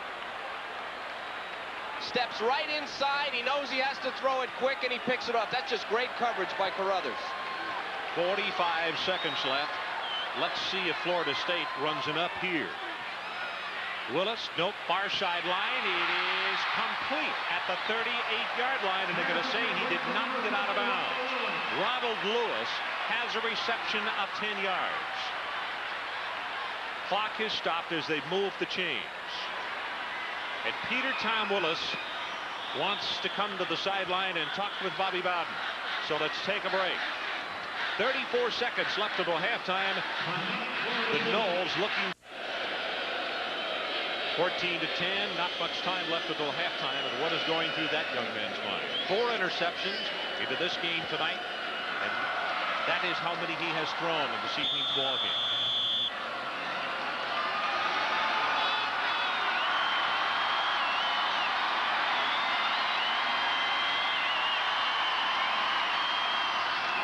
Blitz coming in the middle. Willis going long, has a man open. Incomplete. They had taken Carter out of the backfield. He was 5 yards behind the defense, and the ball was overthrown.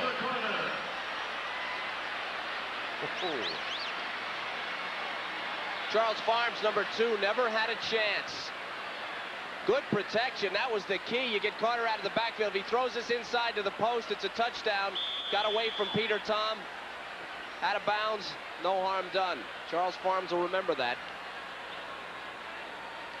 Charlie is only a sophomore out of Houston-Madison High School. Started as a true freshman. First man to do that since 1984 at Miami. Willis to the near side. Incomplete. Lassane, the intended receiver.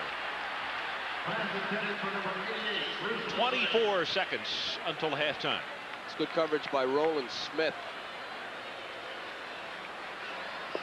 Peter Tom has missed on 11 passes tonight. 4 of them have been dropped, clean drops.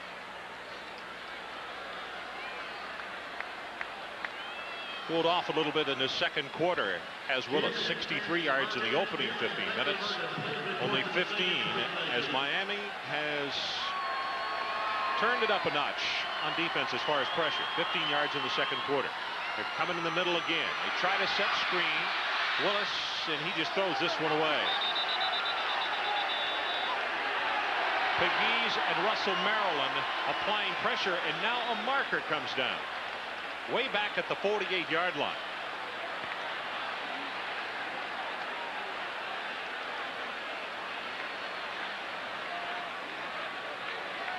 Well, I know which official didn't throw the flag. It was the one that was blocking for Peter Tom back there. 14-10, the Seminoles on top.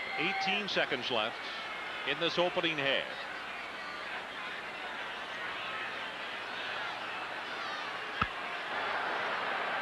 Intentional grounding, Florida State. No. I'm sorry. When you stop the clock in the last seconds of a half, you throw the ball 10 yards out of bounds, and there is no mark. Well, there's no receiver there, and it's way out of bounds. But I mean, that's not a good call. You're right. That's not. Obviously, he was throwing the ball out of bounds, but that's the right thing to do. Charlie Ward.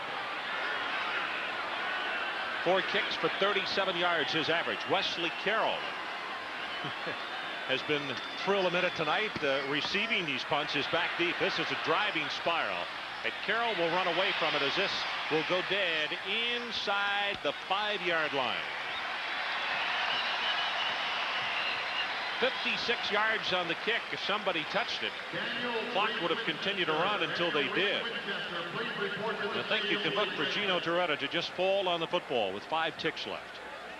USF&G halftime report, scores and highlights from around the country. Number 1, Notre Dame won at home, and they won decisively over a good Pitt team. You have to give Notre Dame a lot of credit. They had a lot of problems early in the year. They had the problem last week with the fight in the runway with USC. Lou Holtz managed to keep them focused, and they beat what I think is a very fine Pittsburgh team and beat them soundly today. You were looking at Kirk Carruthers, who has 2 interceptions, and there you see Torretta go down, and that will do it here in this first half. They head to the locker room in Tallahassee, Florida, with our score. Florida State 14. They scored on their opening play of the night, and Miami 10.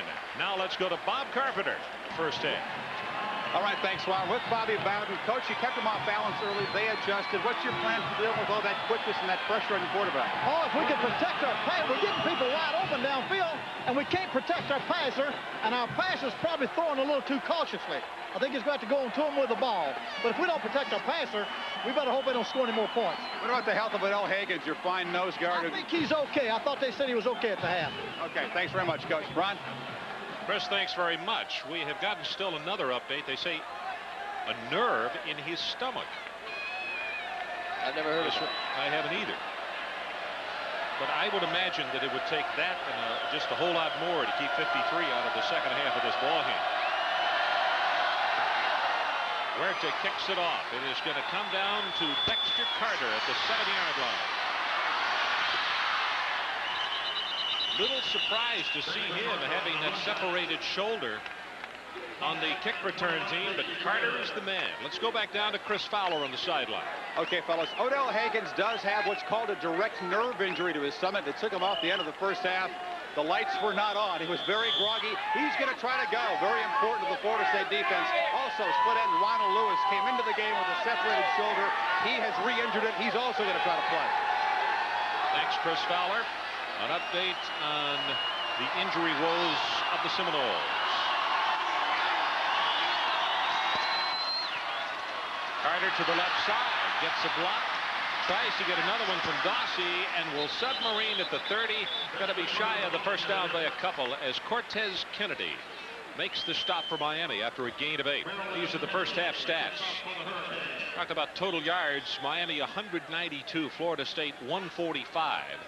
Of the 62 yards rushing by Florida State, a majority of that came in the first 15 minutes. Well, they had a total of 14 yards in the second quarter. The stat that really jumps out is the 83 yards passing for Florida State. This is a very fine passing team.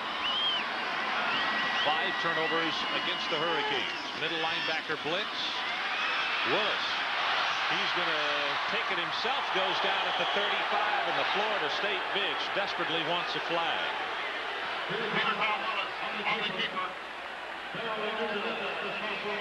8-0, and it looks like Oakland can get out the broom.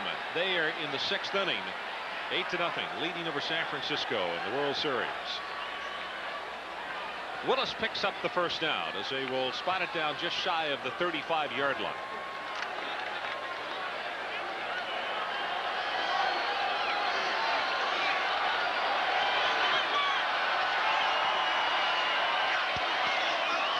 Straight ahead, this is Bennett. Breaks it out in the quick hitter, 1st and 10, Florida State. Charles Farms from his free safety position makes the stop, but it's a gain of 13. Watch number 67, Russell Maryland. He's going to run right by the play. They don't even block him. They just let him go upfield. Again, good play calling. Give it to that fullback very quickly. And look at him following that block. Just a super job. Hayward Haynes, number 65, made the block. A quick hitter past Maryland. Big rushing yardage. The key for Florida State is to run the ball. Hayward Haynes playing with a broken hand. Carter tries to dance up into the hole, and he's not going to dance by Bernard Clark. The senior from Tampa is right there to spinning down for no gain. You notice when it's a pursuit play, when Miami can react and pursue, they're very, very tough. When they hit quick and run right at them, it's very difficult for Miami. You can't use your speed.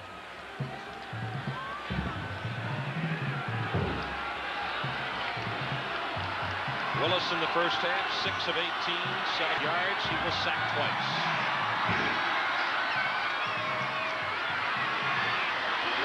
Intercepted. Dennis Smith down the far sideline with a blocker in front, and a marker comes from deep downfield. Miami will get it on the turnover, 22 yards on the return. And now another marker comes from downfield. And still another one.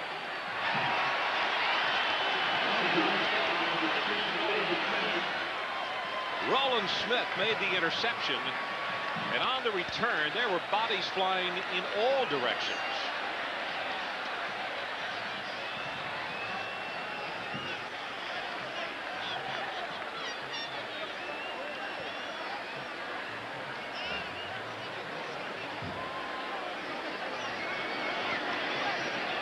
The officials trying to sort it out. We see 1, 2, 3 flags down. One on the Florida State side of the 50. 2 are down at the Miami 45. Well, you're going to see what you're going to see, I think, is Bernard Clark, as you're looking in there, 57. He's going to clip, and then Dexter Carter, after the flag was thrown, he picked it up and threw it In Bernard Clark's face, that gentleman right there. Which is, looking at Bernard, that's not a good idea. Bernard looks like a tough guy. Peter Tom here, he was going this way always. See how he looked at Dawsey? I talked about this in the first half. This ball underthrown right to Smith, who played pretty good defense, and you're going to see a clip. There's clipping on Miami after change of team possession. Dead ball foul, personal foul on Florida State. Dead ball foul, personal foul on Florida State. Here you're going to see the whole thing. Now here's Clark, 57, and he's clipping Dexter Carter, and you're going to see a flag. And then he's talking now. Now he's clipped him, and he's telling him he clipped him. And here's Dexter says, excuse me a second, Tiger. Here. Oh, my. Oh, whoa. Tiger didn't like that. Now that was there were 2 personal fouls. There was another personal foul after that. There's Dexter. Bernard said something to him that upset him. Miami ball. Crowell, the ball carrier, to the left side for a couple. Hagans, well, that answers any questions about whether we would see him in the second half. And there is a lot of talking going on in the field. I may have to back off what I said off the top, that this was not a hate rivalry. Well, it's not hate. When you play football, it's wild and crazy out there. That's the way it should be. About Hagans, any kind of nerve injury, it comes and goes. Can feel fine 1 minute and hurt you the next. Toretta straight back in the pocket. Pressure, dumps it off. That is Johnson at the 35, and he's going to have the first down at the Florida State 30-yard line. Errol McCormick finally put the stopper on him as they had slipped him out of the backfield.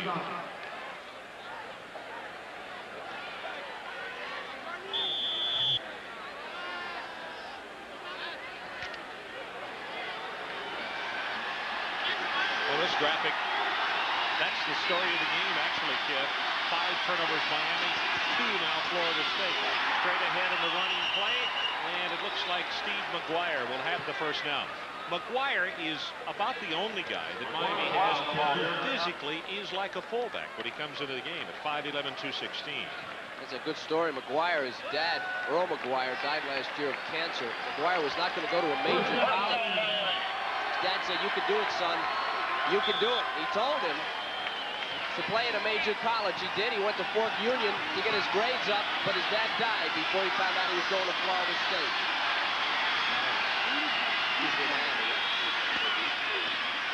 They fake the draw. Torretta throws the pass, and it is caught. Nope, stepped out of bounds. Dawkins caught the ball. He was open, and his right foot, you'll see it, came down to the chalk line.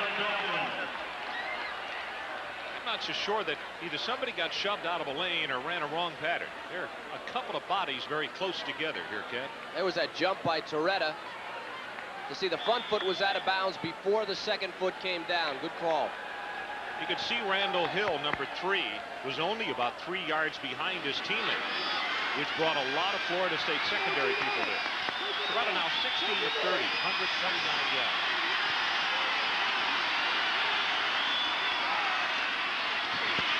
Pressure up the middle, pass complete to Dawkins.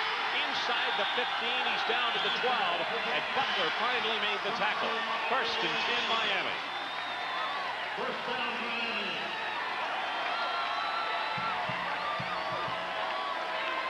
Okay, this is the trouble spot right here. They've been trying to pick all day, and they're going to confuse the defense and get him loose right over the middle.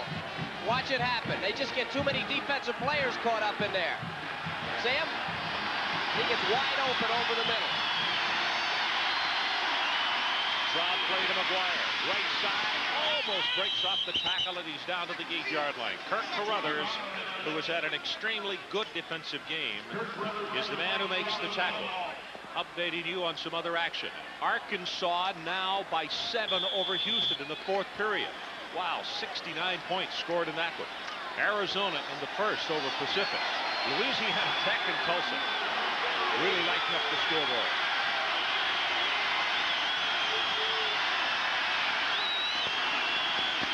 McGuire again to the right side. Cracked down hard inside the 5-yard line. Carruthers, the first man to come over and make the hit.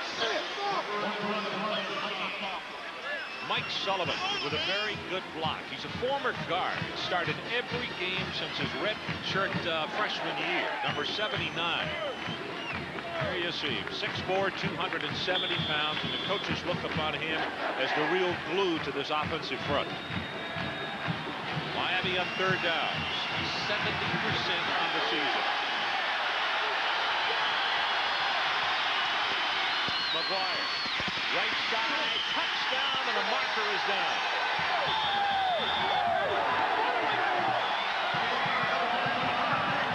Hold the phone from where the marker came from. Yep, Miami is signaling the same thing. The umpire threw it immediately. There's holding on Miami.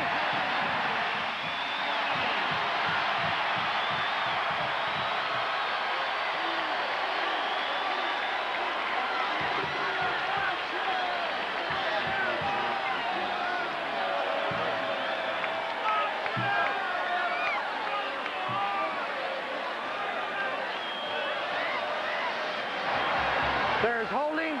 Miami, 10 yards. Repeat 3rd down. So the Hurricanes take it in with McGuire, but they have to erase it. And the penalty forces it back to the 13-yard line. That is now 9 infractions for 87 yards against the Canes.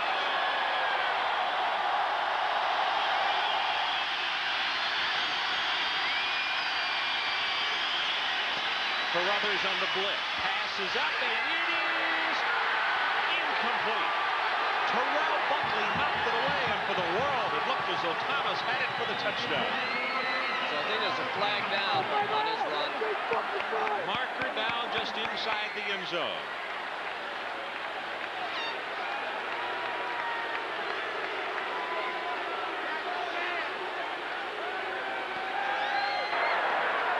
There's pass interference on Florida State.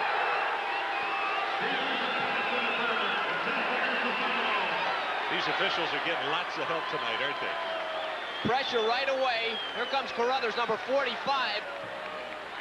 Ball thrown up.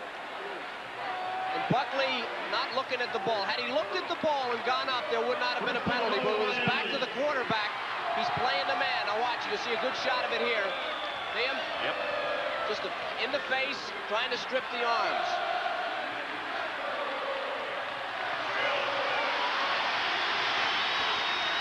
McGuire, right side at the 1-foot line.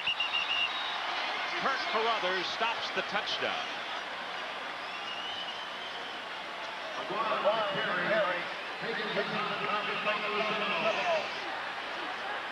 I mentioned a moment ago, the turnover is the big story. Here is the second largest story of the night.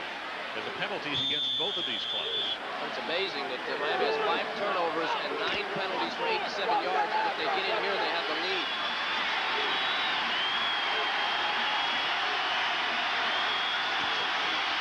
McGuire, no signal. McGuire stopped just inches away as Ostaszewski, Henry Ostaszewski, on the bottom of the pile, and it will be third down. Great job piling up the center there. There was a hole, but McGuire got there a little late. Watch this. How low. Look at how low Florida State is. McGuire barreling in there. Ostaszewski, 74, gets to hit the ball. Whoa. Hard to tell where the ball is. That's the key. His head was over. The ball wasn't.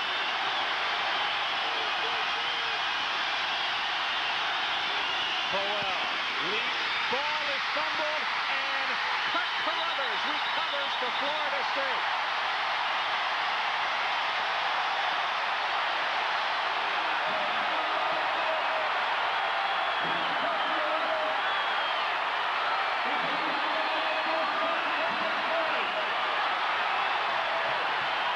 Might have been the exchange. It looked like the running back may have jumped before the exchange.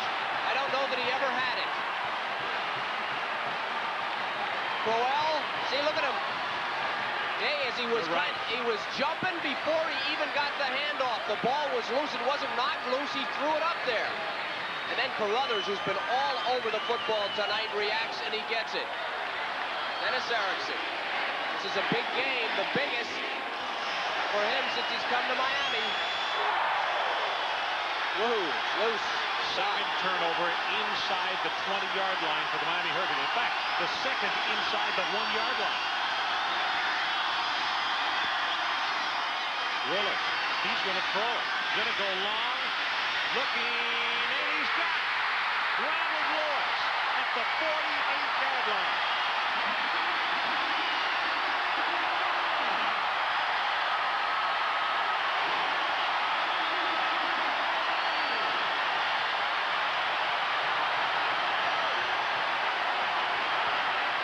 Ronald Lewis will come out, go like this, and circle right back. Only a lot longer here, and Peter Tom throws this thing before he even makes the cut.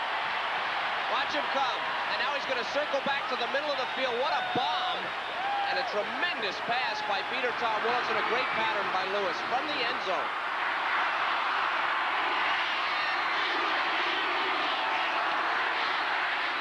Bennett straight ahead, breaks out of a tackle, has 7, maybe 8 yards. Richard Newbill defensively for the Hurricanes. Great call. You're going to see it now from behind the end zone, and the execution is fantastic. He knows he has single coverage here. He throws it way out to the middle of the field and lets Lewis just run under it here. Y'all can run under it at home. Here you come, off the living room couch, into the dining room, and boom, what a pass. What a passing route. Roland Smith is the man he beat on the play, and the chant starts. Reverse, Dawson. Up the near side of the field at the 35. Inside the 30s, down to the 26.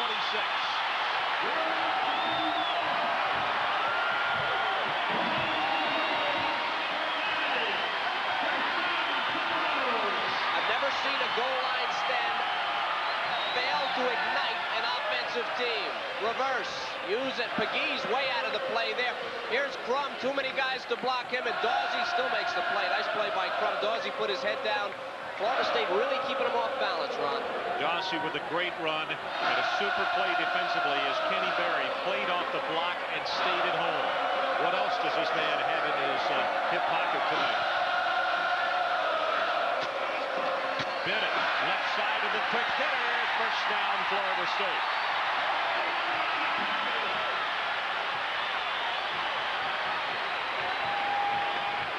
8-2 now as they play top of the 7th in the Bay. Kevin Mitchell has just hit a 2-run homer for the Giants. That will make him feel better. He's had a rough series, but certainly if they lose the series, he will not feel that good. Dennis Erickson. What's going to make him feel better? His defense right now is being kept off balance. And Lee pushed out of bounds inside the 15. That will be a Florida State first down.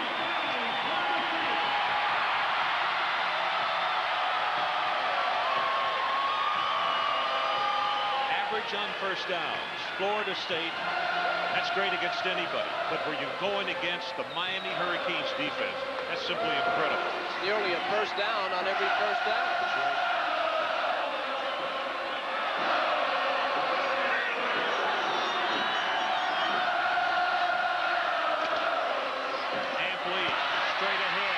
Great block from Bennett, the fullback, to be stopped inside the 10. Charles Farms, from his free safety position, put the stopper on it. What a move by Lee. Clark blitzed right up the middle, but he blitzed in the hole right between the center and the left guard. Lee made that big cut. Edgar Bennett, nice block. Lee, as soon as he got the ball, he cut away from the blitzer and was able to pick up yardage. Florida State leading by 4. Just over 5.5 minutes left, third period.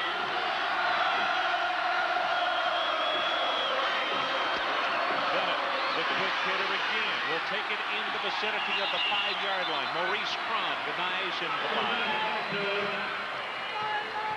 5. But Crum had 42 tackles coming into the ballgame. A sack, an interception for a touchdown. Can play both in the middle and also the outside. And has knocked down a pass tonight. 49. Does it all for the game. Right now, Florida State looking to the third down. They need the Miami 3. I don't see how Peter Tom Willis is able to hear the cadence. I know this is his home park, and it is extremely loud.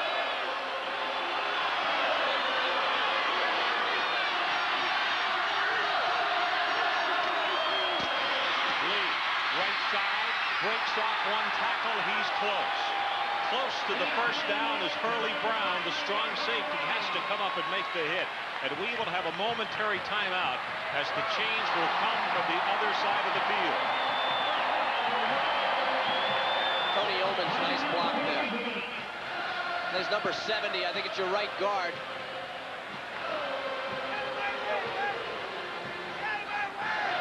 Here comes Lee right up the middle. Bennett, another good block. Economou also. Reggie Johnson, the tight end. Here we go. Takes care of Newbill, forces him, takes him right out of the play. Nice play. Pegues, I mean, Willie Pegues. The roar you heard as you watched the replay is that Peter Tom Willis and his offense now have a new set of downs. It is first and goal. The ball just outside the Miami 3. Well, just moments ago, we were looking at the other team doing it.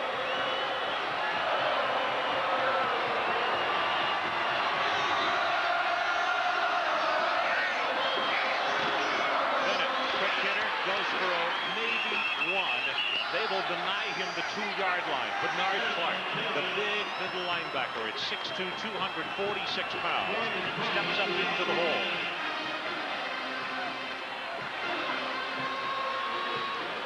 Now this should be exactly what the Miami defense does best. They're renowned, their front four, for getting off very low to the ground and getting under the offensive lineman, and that's goal line defense. And these linebackers are active and fly to the ball.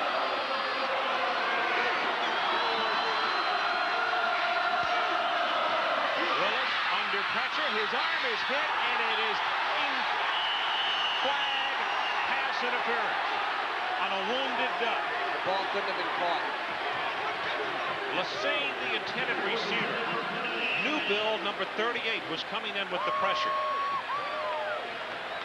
Kevin, let's see if you're right. If they picked this flag up, the ball could not have been caught. There was no way. When you saw the ball go straight in the air, you wondered if a Miami defender, if he had been in the area, he would have had 99 yards of clear sailing. Pass interference on Miami. Automatic first down.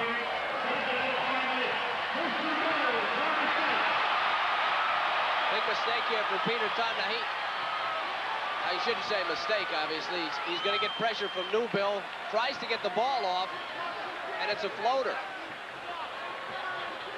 Okay, it's up for grabs. Now, could he have come back? Yes, he could have. Good call. I was wrong. I was wrong. He just had, Berry had a hold of Anthony, would not let him come back. Ball was close to him. Bennett, right side. No arms have gone up. He will be a foot away. They're going to mark it down just outside the goal line. And look at Bennett. He said, wait a minute. I thought I scored. In this formation that they're lining up, if you think, I see a 52 in the backfield, you're right. Robert Stevenson, a tackle, is lining up in the wing. It's Robert Lee Stevenson. You see Bobby wants that touchdown. He's not going to get it. Number 52, bottom left of your screen. I'm sure he'll come in. Looking for somebody to block you. He gets a hold of Brown in the back. Bennett, hard to tell from that. Bennett gonna be stacked up. In fact, he's gonna lose about a half yard.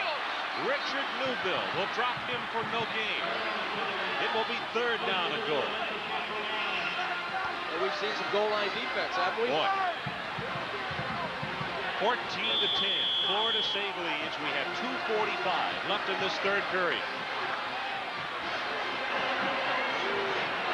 12th play of the drive coming up. You can see on their faces on the sideline the intensity in this situation.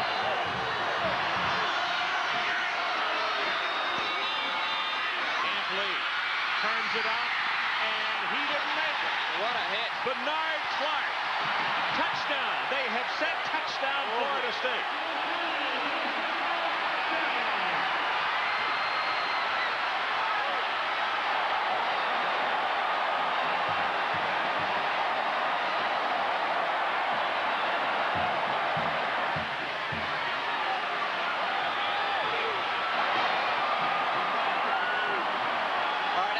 The guard in motion. Now watch Crum fly to the ball. Clark fly to the ball. They get right there.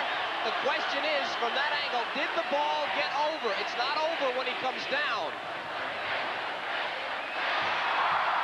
Richie Andrews knocks it through for the 21st point for Florida State. 2 minutes, 20 seconds left in the third period. Noles increase their lead to 11.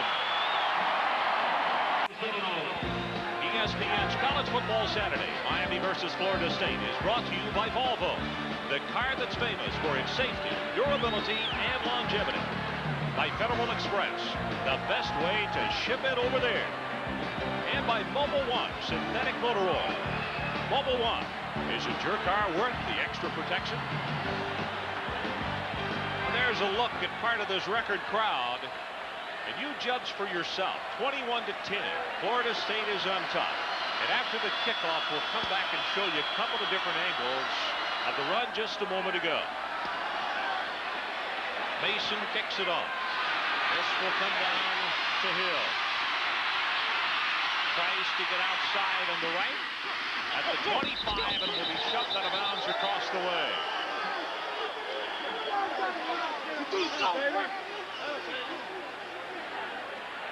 Peter Tom, and now we're going to take a look at Ampli and see if the ball is what has to be over. And there's Clark, hits him. There's the line right. Well, I'll tell you. From there. I can't tell. Can you tell? We'll look from back left here. Ampli again. Definitely not there. Hard to tell. So there's a timeout on the field. Florida State has pushed it on top by 11. Ron Franklin and Kevin Kiley back in Tallahassee, Florida. Doak Campbell Stadium, and it is shaken again. Toretta sets the screen to Conley. Looks for a block, and Odell Higgins, along with Kelvin Smith, make a sandwich of the Miami running back. And that's going to be a loss of 3. This is the drive. 99 yards. It all started with a 51-yard completion to Lewis. Lee in the 1-yard run. Used up just over 534. This was the reaction to the Florida State bench.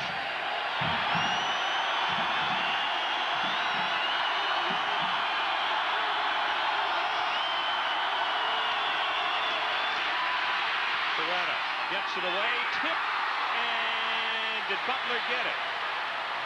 Incomplete. Leroy Butler, number 6, trying to come up with his second interception. Carruthers again on Wesley Carroll, number 45, and boy, has he played a great game. Watch number 45. They come with the blitz, no backs in the backfield, forcing Toretta to throw a tight coverage by 45 right there on Wesley Carroll, and then almost the interception.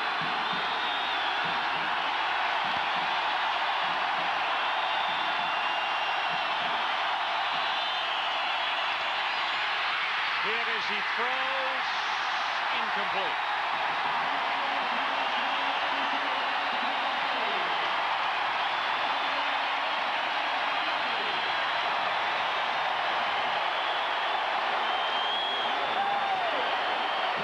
It was the Miami defensive line that we thought would overpower. It hasn't been. It's been the Florida State defensive line causing problems for Toretta, the quarterback. Tim Kalani.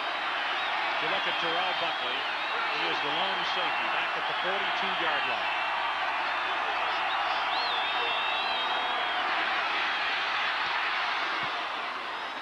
Great coverage kick.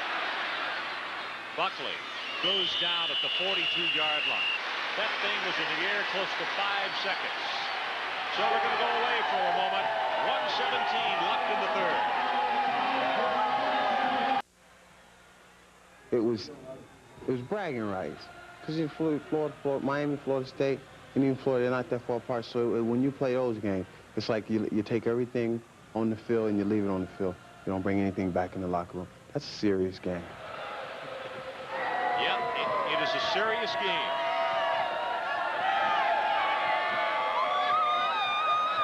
That youngster one of a record crowd here tonight on hand to see the Seminoles and the Miami Hurricanes.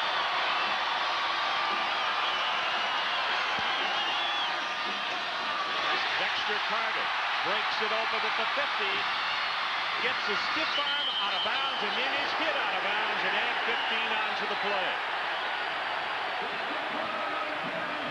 It was at Hurley Brown, I think, that continued out of bounds, and you see Charles Farms, number 2, they're walking along saying, don't give them 15 more. They just picked up 15 on the run. Tony Yeomans, number 70, on Russell Maryland, just pins him right to the ground here.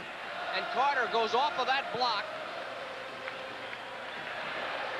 Let's see what happens at the end of the play. Smith. And then that shot late.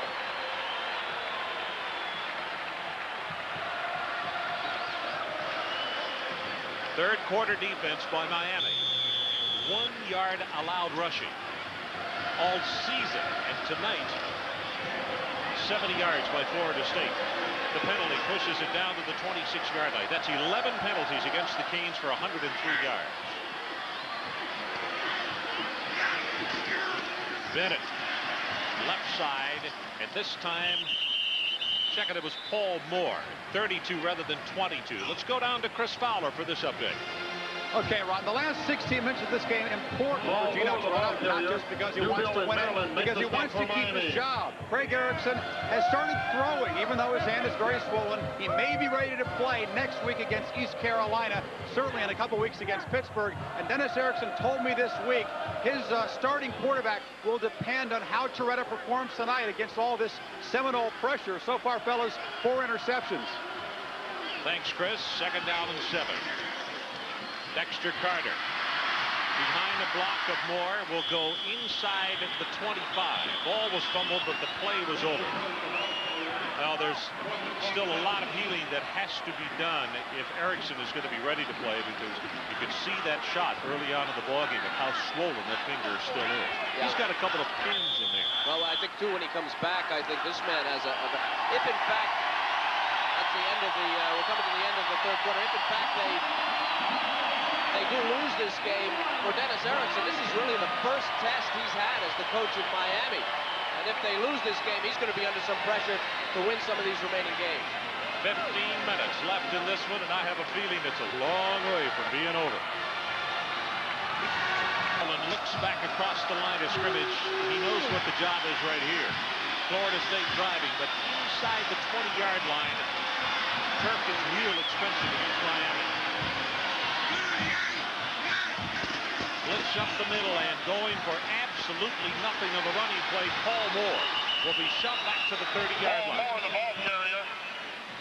And Maryland, the man we were just talking about, is the one who headed the brigade on the tackle. Storyline in this one right now is Florida State is going to go for the field goal attempt. On their last 7 possessions, 5 turnovers by Miami. FSU 14 points off the turnovers. And rushing yardage, well, we showed you what they had done in the third period, 136 on the night. Andrews, a 42-yard attempt. It is good.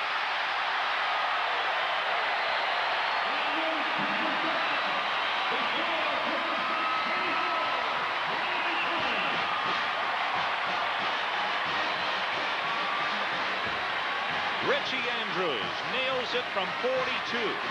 Youngster couldn't play last week because of a bruised hip against Auburn.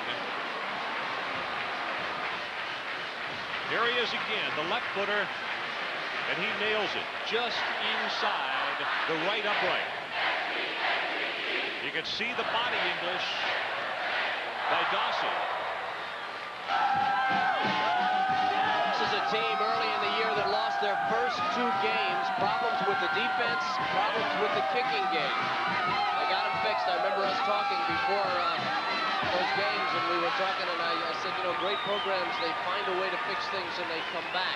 That Penn State team that lost to Alabama, they lost to Virginia, and they put their team back together. Florida State, a remarkable job, now up by 2 touchdowns tonight against Miami. One of the things that Sonny Lubick said on Thursday when we were down at Miami, that he had to readjust the thinking of the Miami defense, because he said Bobby Bowden does such a great job of passing when you think run and running when you think pass. One knee is down, and Hill, who made the safe catch, will not be able to advance it at the 21. Get another update of the World Series. Hey, the Giants, some life is left. 8-6 now, top of the 8th inning. Butler and Thompson with RBI singles in the 7th.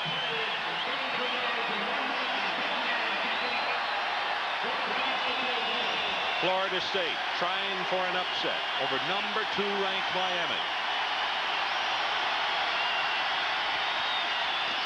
Alex Johnson breaks it over the middle, out over the 30 to the 33-yard line. 13 yards in the carry. Bill Reagans, the junior out of Live Oak, Florida, grabs him to the ankles. But Johnson, for a moment, appeared as though he was going to break it for a really big yardage.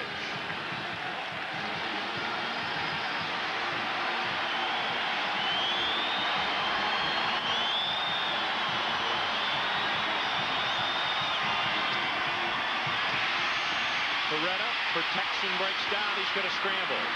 Out to the 45, still going, and is down at the 46 as Howard Dinkins, number 89, puts the stopper on him, and 2 Florida State players ran together. You see Calvin Smith is still down. Eric Hayes, 78 on Sullivan. What a matchup this has been all night. Sullivan doing a pretty good job, but Hayes collapses him, pushes him back into Torretta, and forces Torretta to come out of the pocket. Calvin Smith collided with the teammate. The headgears went together. Well, he's had a rough year, Calvin Smith. Been playing with a sore shoulder the entire year. Has not been 100%. Just now getting back in shape. There you see him coming together. And you know, through this entire thing, Calvin Smith was the man who was designated to start at the right inside linebacking spot. So enter a sophomore by the name of Kirk Carruthers. Carruthers has been impossible to unseat. Yeah, Carruthers is a coverage guy primarily, they thought, and he turned out to be the leading tackler. There he is, 45, looks like a defensive back. And has 2 interceptions tonight and a fumble recovery. Yeah, and a couple of breakups too. He's just 6'2", 208. But he and Kelvin Smith are on the field a great deal together. Look at him. He looks like a defensive back. Also looks like a kid, which he is. He's only a sophomore. 11:30. College game day. Next Saturday, Bob Carpenter, Bino Cook, and Lee Corso, and then followed by games that'll showcase 3 Heisman candidates. 12:30, Anthony Thompson in Indiana play host to Michigan State. Then at 4 o'clock, West Virginia and Major Harris. They will go to Happy Valley and take on Penn State. Then at 7:30 next Saturday night, Kevin and I will be in Auburn, Alabama. Emmitt Smith and the Florida Gators take on the Auburn Tigers in a big one in the Southeastern Conference race. Florida idle this week. They have a record of 6-1. That will be a battle.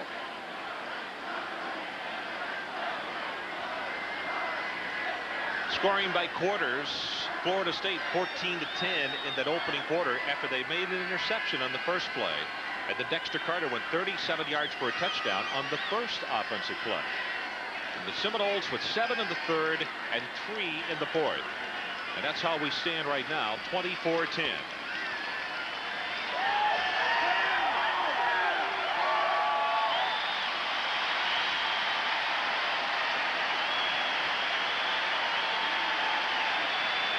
Kelvin Smith receiving a standing ovation from this partisan house at Doak Campbell Stadium.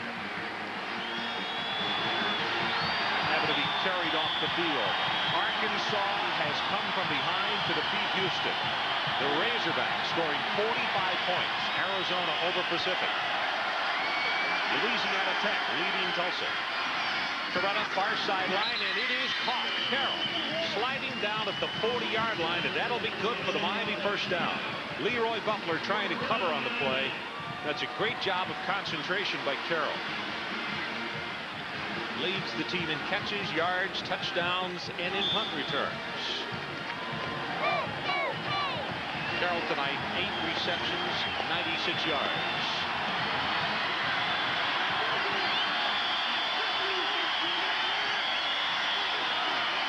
Coretta with nobody behind him. Sets to throw, but he just throws it away. Down at the 10-yard line. And let's go to the sideline and Chris Fowler. Okay, Ron, Kelvin Smith is right here behind me. He's injured both of his shoulders. You see the trainers treating it very carefully. They've just now taken off his helmet, have not removed his shoulder pads, but he's clearly in a lot of pain here. It's both shoulders, not just one, folks. Thanks, Chris. Keeping us on top of what is going on down there. We mentioned that Kelvin Smith missed a lot of playing time early on because of an injury to one shoulder, and now it's both.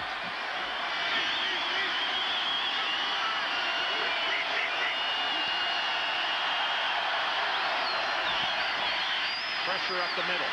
Coretta gets it away, incomplete. Talk about throwing under duress. Bryce Allen applying pressure. It will be third down. Hill comes into the lineup, and also Dale Dawkins, the senior out of Vero Beach. For Miami to keep it alive, and I would think that even for Carlos Huerta, that they are well out of field goal range if they do not pick up yardage here. They need just inside the 30. The numbers on Coretta tonight.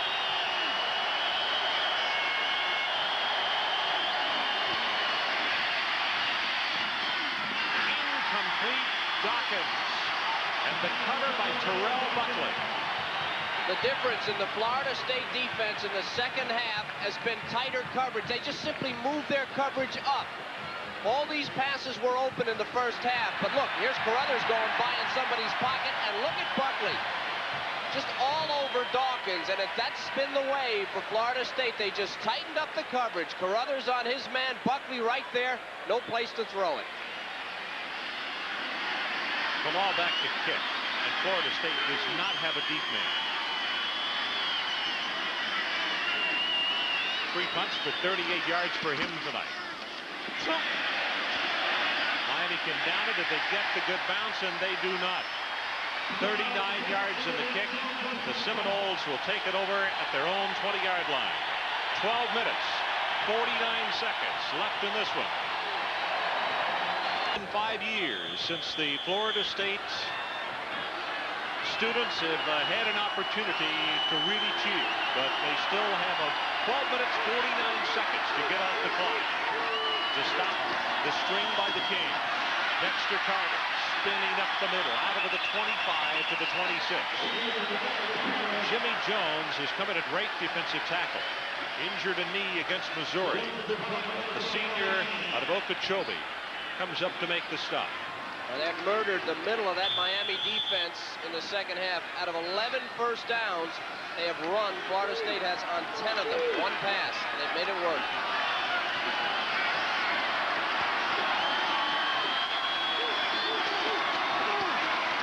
Carter, no place to go, and he is knifed down. His 94, Greg Martin, got a hand on his ankle. But in fact, Mark is shaken up on the play and is limping off the field toward the far side.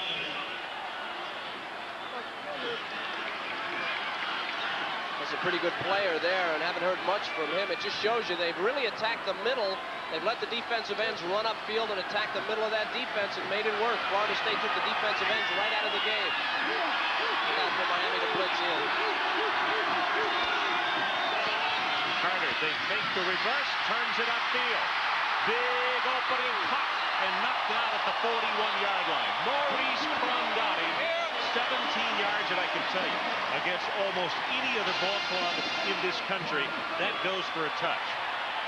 Got the great athletes in the secondary. Watch the linebackers, top of your screen. They're all going this way. The fake doesn't get Clark. He just can't get there. Carter cuts it back.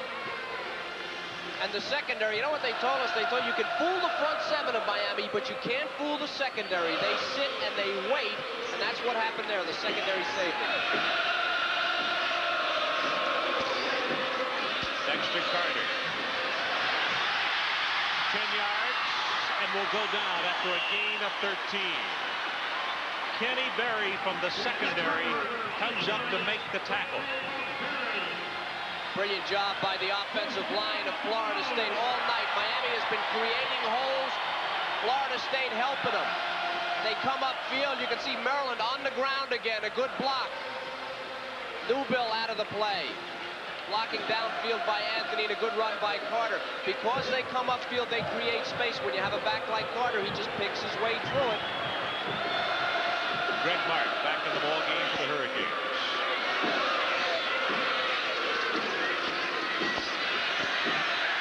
Quick opener, Edgar Bennett down to the 44. Let's go to Bob Carpenter for this update. Bobby?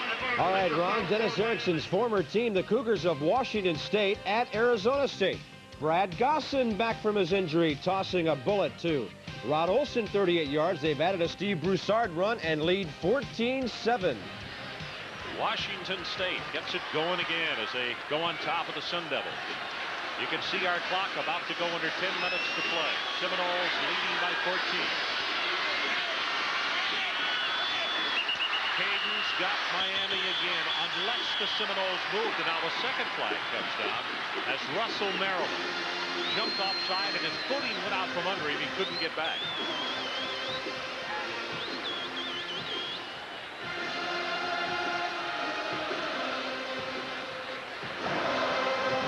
Dead ball foul, offside, on White. 12 penalties against Miami, and let's go down to Chris Fowler on the sideline. Okay, Ron, some sad news to report. Kelvin Smith, the fine Florida State linebacker, has a possible cervical fracture of the neck. They're going to take him to the hospital and x-ray it. Ron?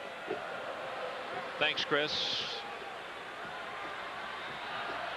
Well, on the replay that we showed you, you could see the two headgears come together, and he suffered the brunt of the collision. Amp Lee going to be caught as he tries it right up the middle. Cortez Kennedy. Amp Lee on the carry. The key to watch here is on Smith's helmet, number 36, where his head is. If his head is down, there's no way to avoid that. He actually wasn't in bad position. A lot of times if your head is pointed down, that's when you run into trouble.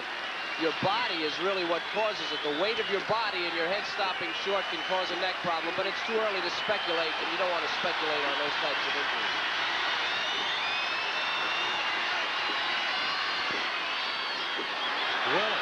the fake, keeps it. First down, Florida State.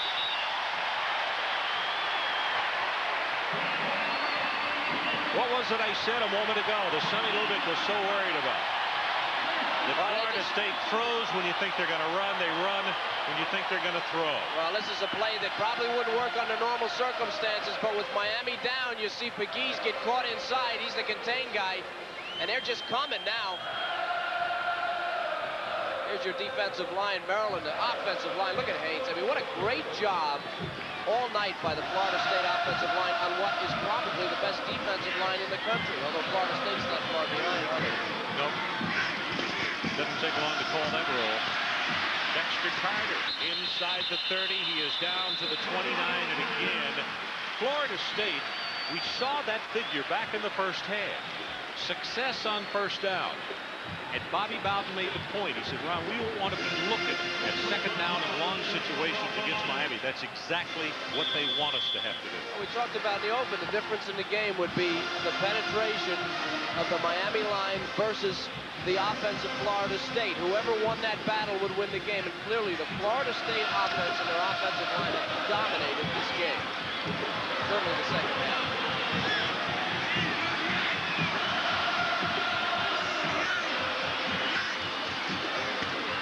Dexter Carter, no room to run, breaks out of the pile, and will be down to the 25-yard line. A flag is down at the line of scrimmage. Boy, Carter was trapped for absolutely nothing, and he came out with a gain of about 3. Now, this is the athletic ability of Dexter Carter versus the entire Miami defense. Mark being double teamed, he keeps it inside. Now, here's where they have Carter. Whoop, no, they don't. He's gone. Cortez Kennedy can't get him. Newbill comes up from the side. Great pursuit by Miami on that play. A lot of athletic ability there to chase them down. John Brown, the senior out of DeLand, Florida, signaling, yes, we want the penalty. There's offsides on Miami. 5 yards. Repeat second down. Boy, they've been offside. That defense, very rarely you see a defensive line offsides as much as the Miami defensive line. 13 penalties for 123 yards against the Hurricanes. Miami rushing defense, #1 in the nation coming into this one. Barely over 45 yards, and tonight they've given up over 200.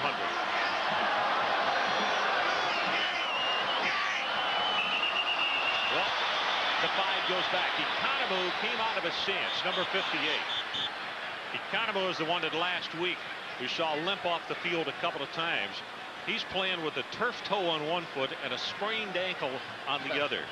And that time he was trying to get a head start. Arizona still by 14 over Pacific. They're in the second.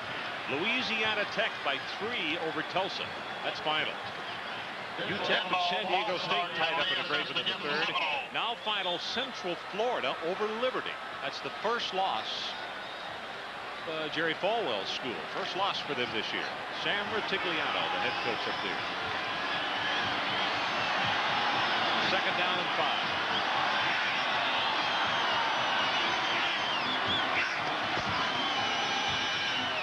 Draw play. Up the middle goes Bennett. He will be in the vicinity of the 26-yard line. Richard Newbill again. Also, Russell Maryland gets off the bottom of that stack. National implications in this game, Ron. Colorado has beaten Oklahoma. Notre Dame has won. It's Notre Dame, Miami, Colorado, Nebraska. Nebraska has won. Coming in, those are the top 4 teams in the nation. If Miami loses this game, Colorado moves up to second, and the Colorado-Nebraska game next week is probably for an Orange Bowl berth and a shot at #1. And at the top of the eye, Dexter Carter spinning down. That is a first down, Florida State at the 21-yard line.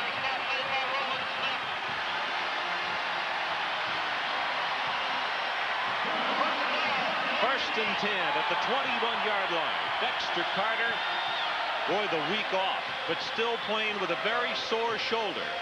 What an evening he has had. Dexter Carter is the perfect back for a line that is not a power back, power line. Watch him pick his way. Crum's there to cut him off. He takes the wrong. There's really no block made there. They got Crum. Carter got Crum going the wrong way and then used his own man as a screen. 11th play of the drive. Blitz up the middle. It is Dexter Carter. Twists and turns his way to the 15-yard line. We talked about Amp Lee last week, and now here's Dexter Carter again. Now watch, this is exactly what I was talking about. Watch Russell Maryland going to create space for Dexter Carter. Gets double teamed, turns his back, picks a side, and Carter is just reading the defense. Which way do they go? Pretty good block in there, too. Again, you're going to see it. Now from behind, Newbill pushed aside. Maryland picks a side, Carter takes the other side. And here comes number 13, loose again in the secondary. 12th play of the drive. And Kevin, Florida State, I believe, has used up 7.5 minutes on this drive. They have just called the timeout with the second down at about 4. So there's a break in the action. 4:59 left in the ball game. The Noles on the verge of the big win.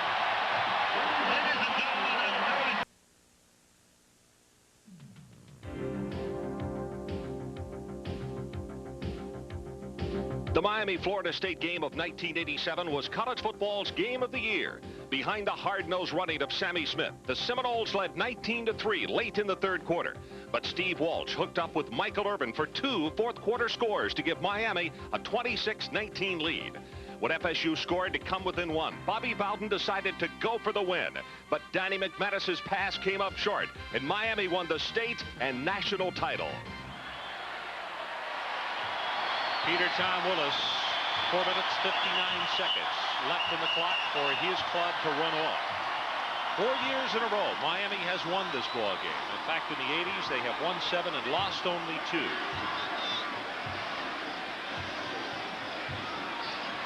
Bobby Bowden says the guys down at the southern tip of the state have caused him a lot of pain and anguish. Well, it cost him some national exposure, too.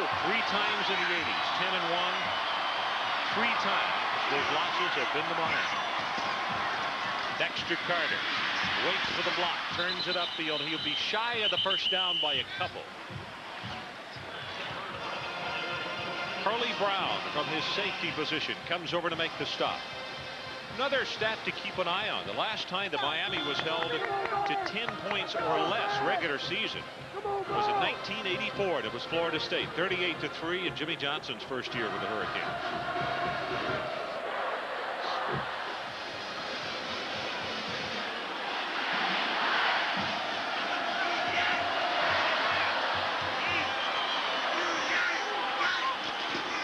Willis pitches back to Carter. Nothing there is going to reverse it. Cuts back. Willis with the block, and he is close to the first down. There are 2 markers down.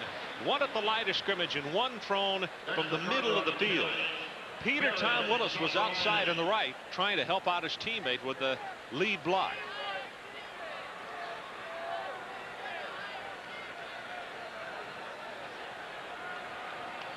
Greg Mark indicating that this one is going to go against the Seminoles. There's holding on Florida State. Both flags. Tight end number 80, Reggie Johnson on Mark. That's the reason Greg was given the signal. He knew he was being held. They didn't hold him that much to put him on the ground. That was a pretty good block. Yeah. But I think what happened is Reggie looked up and saw that he might lose his running back if he didn't do something, so he pressured him onto the turf. So the penalty moves it back to the 24-yard line. But most importantly for Miami, the clock now shows only 4 minutes, 10 seconds to play. The Seminoles leading by 14.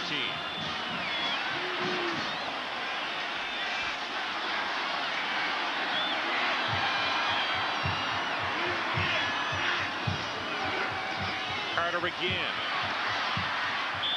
Down to the 20. Cortez Kennedy out of Wilson, Arkansas, by way of Northwest Mississippi Junior College, is there to make the stop. And now here comes a play that, for the most part, could seal it away for Florida State. Richie Andrews to attempt the field goal from the 27-yard line. A 37-yard attempt. This would put the Seminoles up by 17. Blocked. Rolling free into the end zone, and I believe Darrell Williams, number 31, only a freshman, is the man who came through and got a hand on it. Climbed up the back of his defensive lineman to do it. See 31, center of your screen. Jumping right. Actually jumped. He jumped on the Florida State players. That's right. You cannot jump on your own players. You cannot Quite jump. frankly, I don't know what the book says about jumping on the opposing player. I believe you can jump on the other player because they're there. I mean, you're just obviously you can because he blocked that. There was no penalty. That's interesting. I've never seen that done before. I haven't either. So Williams gets the block. 3 minutes, 32 seconds left in the ball game. Gino Torretta, the freshman out of Pinole, California. As Eric Hayes tries to get this crowd going one more time. That drive a minute ago was a 9-minute drive by Florida State. They took it over with 12 minutes and 32 seconds left in the ball game. Has this team improved since we saw them lose to Clemson? Wow. Boy, that's come a long way. Torretta with nobody behind him. Gets it over the middle. It is complete to Carroll at the 40-yard line. Dedrick Dodge comes up and knocks him down, and you can hear the groan from the crowd. This is exactly what this Miami offense is designed for.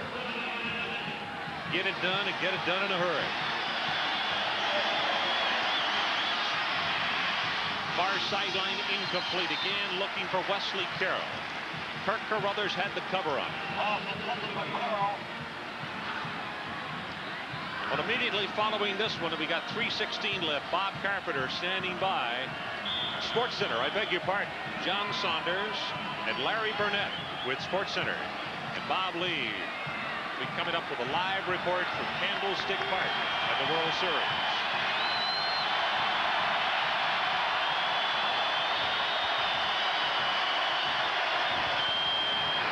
Short drop, look-in pass incomplete. Alex Johnson, the intended receiver, and Terrell Buckley was coming pell-mell.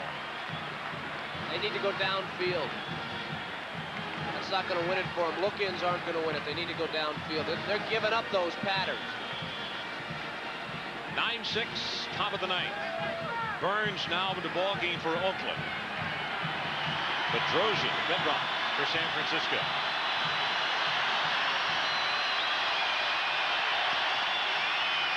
Third down. Torretta, it is overthrown. Dawkins, the intended receiver, and it will be 4th down, Miami. Secondary for Florida State has done a remarkable job tonight. Great coverage.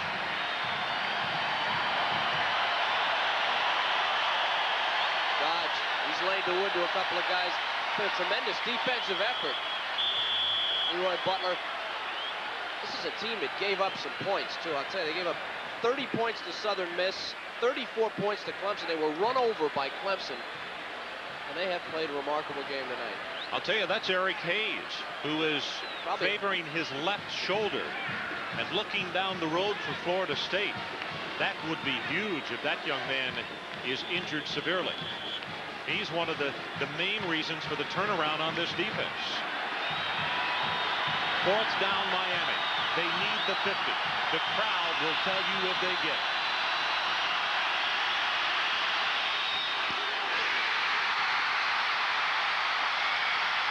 McCarvey with the interception.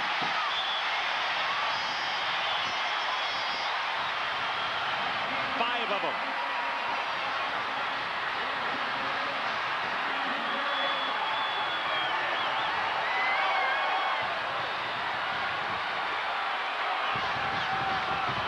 McCorvey didn't even start early in the year. Holding on Florida State on an eligible pass receiver. So bring it back. The celebration will have to wait for just a moment, although there are only 2 minutes and 58 seconds left in the ball game. A reprieve for the Canes. Ooh. And you see Coach Erickson trying to get together with his quarterback and also his receiving corps to explain, guys, this is what we've got to get done.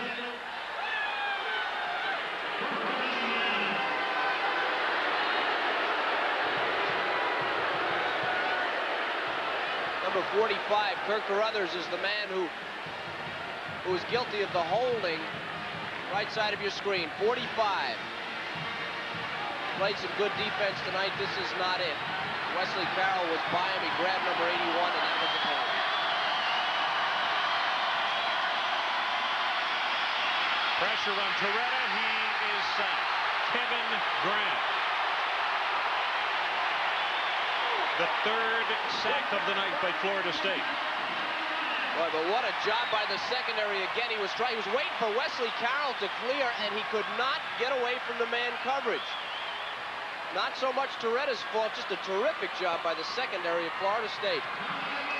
Timeout called by Miami, and the Noles only 2 minutes and 34 seconds from victory. Hurricane season is over. We have seen that all over this stadium before the ball game tonight, and in 2 minutes 34 seconds, if Miami can't come up with anything more than they show right now, it will be.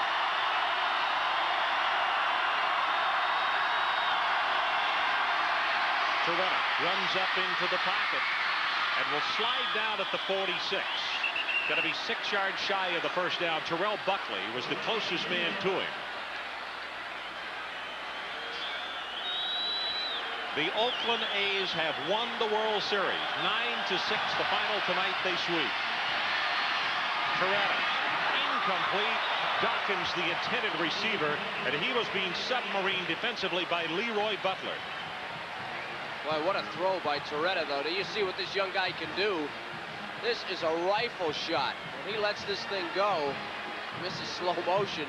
This was a bullet. Dawkins, I think, could hear Butler coming. Certainly was distracted. 2:09 to play. It is 4th down, Miami, from the 46-yard line.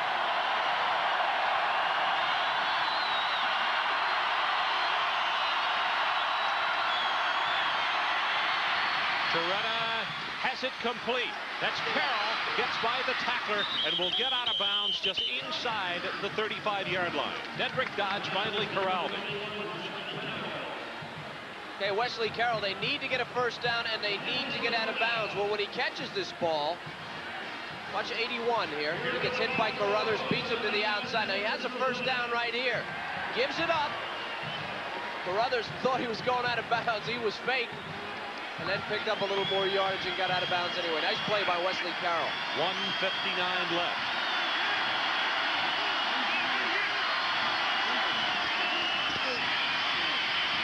Torretta's going to run again. Slides down at the 20-yard line.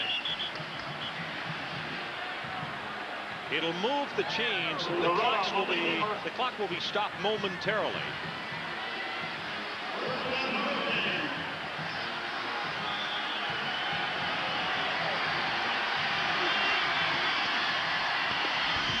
Far side to Carroll again, and he's double teamed out of bounds.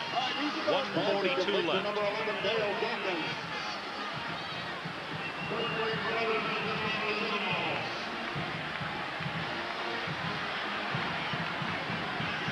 Don't forget, on SportsCenter, immediately following the ball game, we will have live reports from the Bay Area. The Oakland A's having captured the 1989 World Series, 4 straight over San Francisco.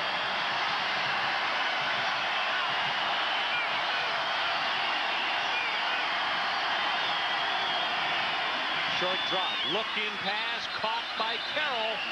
He is inside the 15. They're going to spot him down at the 11-yard line.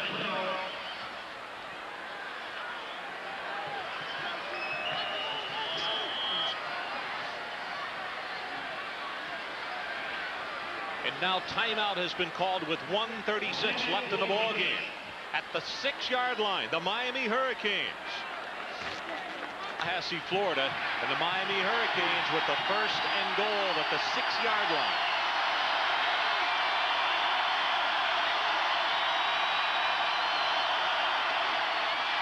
Torretta, near side of the field. It is caught at the 2. That's Hill. Tackled immediately by 26, Errol McCorvey. Clock continues to run. Well, this youngster's having to grow up in a hurry. Running play straight ahead, close to the goal line. No signal as yet. They're going to say down at the 1-foot line as Erickson wants a timeout. And they finally get it with 65 seconds left of the ball game.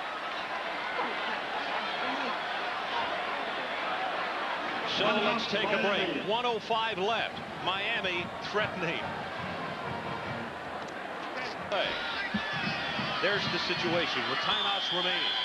Both with one.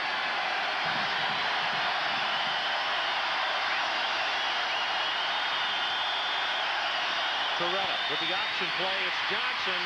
Will not get back to the line of scrimmage. And the final timeout has been taken by Miami as Hayes, Higgins, and Ostazuski, Henry Ostazuski, combine for the stop. Well, I'm wondering why here. If I'm playing defense, I'm going to cover that guy on a pass. Why not on a run? Look at the whole defense react to that thing. He's the only back in the backfield. You have a foot to go. You need to be able to get a foot if you're going to win a national championship, and that's what Miami was thinking coming into this game. As Gino Toretta came to the sideline just a moment ago, Coach Erickson was saying you got to call timeout. And again, the youngster has had so much put on his shoulders in the last 3.5 weeks. Well, you really need to remember that that's right. He came in the middle of a Michigan State game and then played against, well, you know, two clubs that probably not the caliber of Florida State. This is his first really big start of his career. He's played pretty well. He's had some, as you would expect, some turnovers. But he'll be a star. He's, you know, the Miami quarterback position, like the USC tailback position, boy, when you get in there, all eyes are on you. It is fourth down. Fourth down conversions tonight. Miami is 3 of 3. Toretta, incomplete.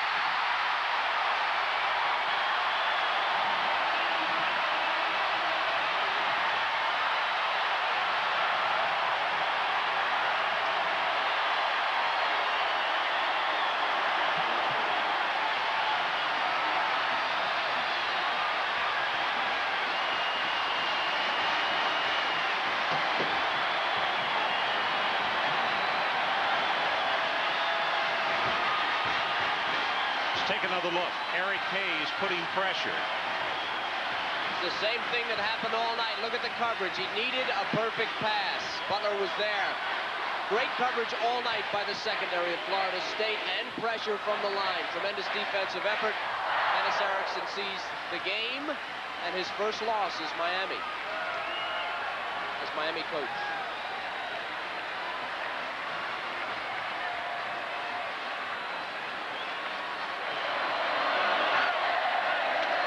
Peter Tom Willis straight ahead. The turning point of this ball game.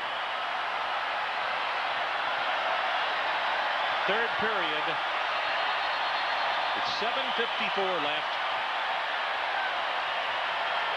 And this leap right there by Shannon Crowell. He did not have control of the football. The score was 14-10. Florida State at the time. Kirk Carruthers came up with the fumble recovery. And Florida State followed with a 99-yard drive and made it 21-10, and that was the ball game. One more play. Miami with no timeouts left.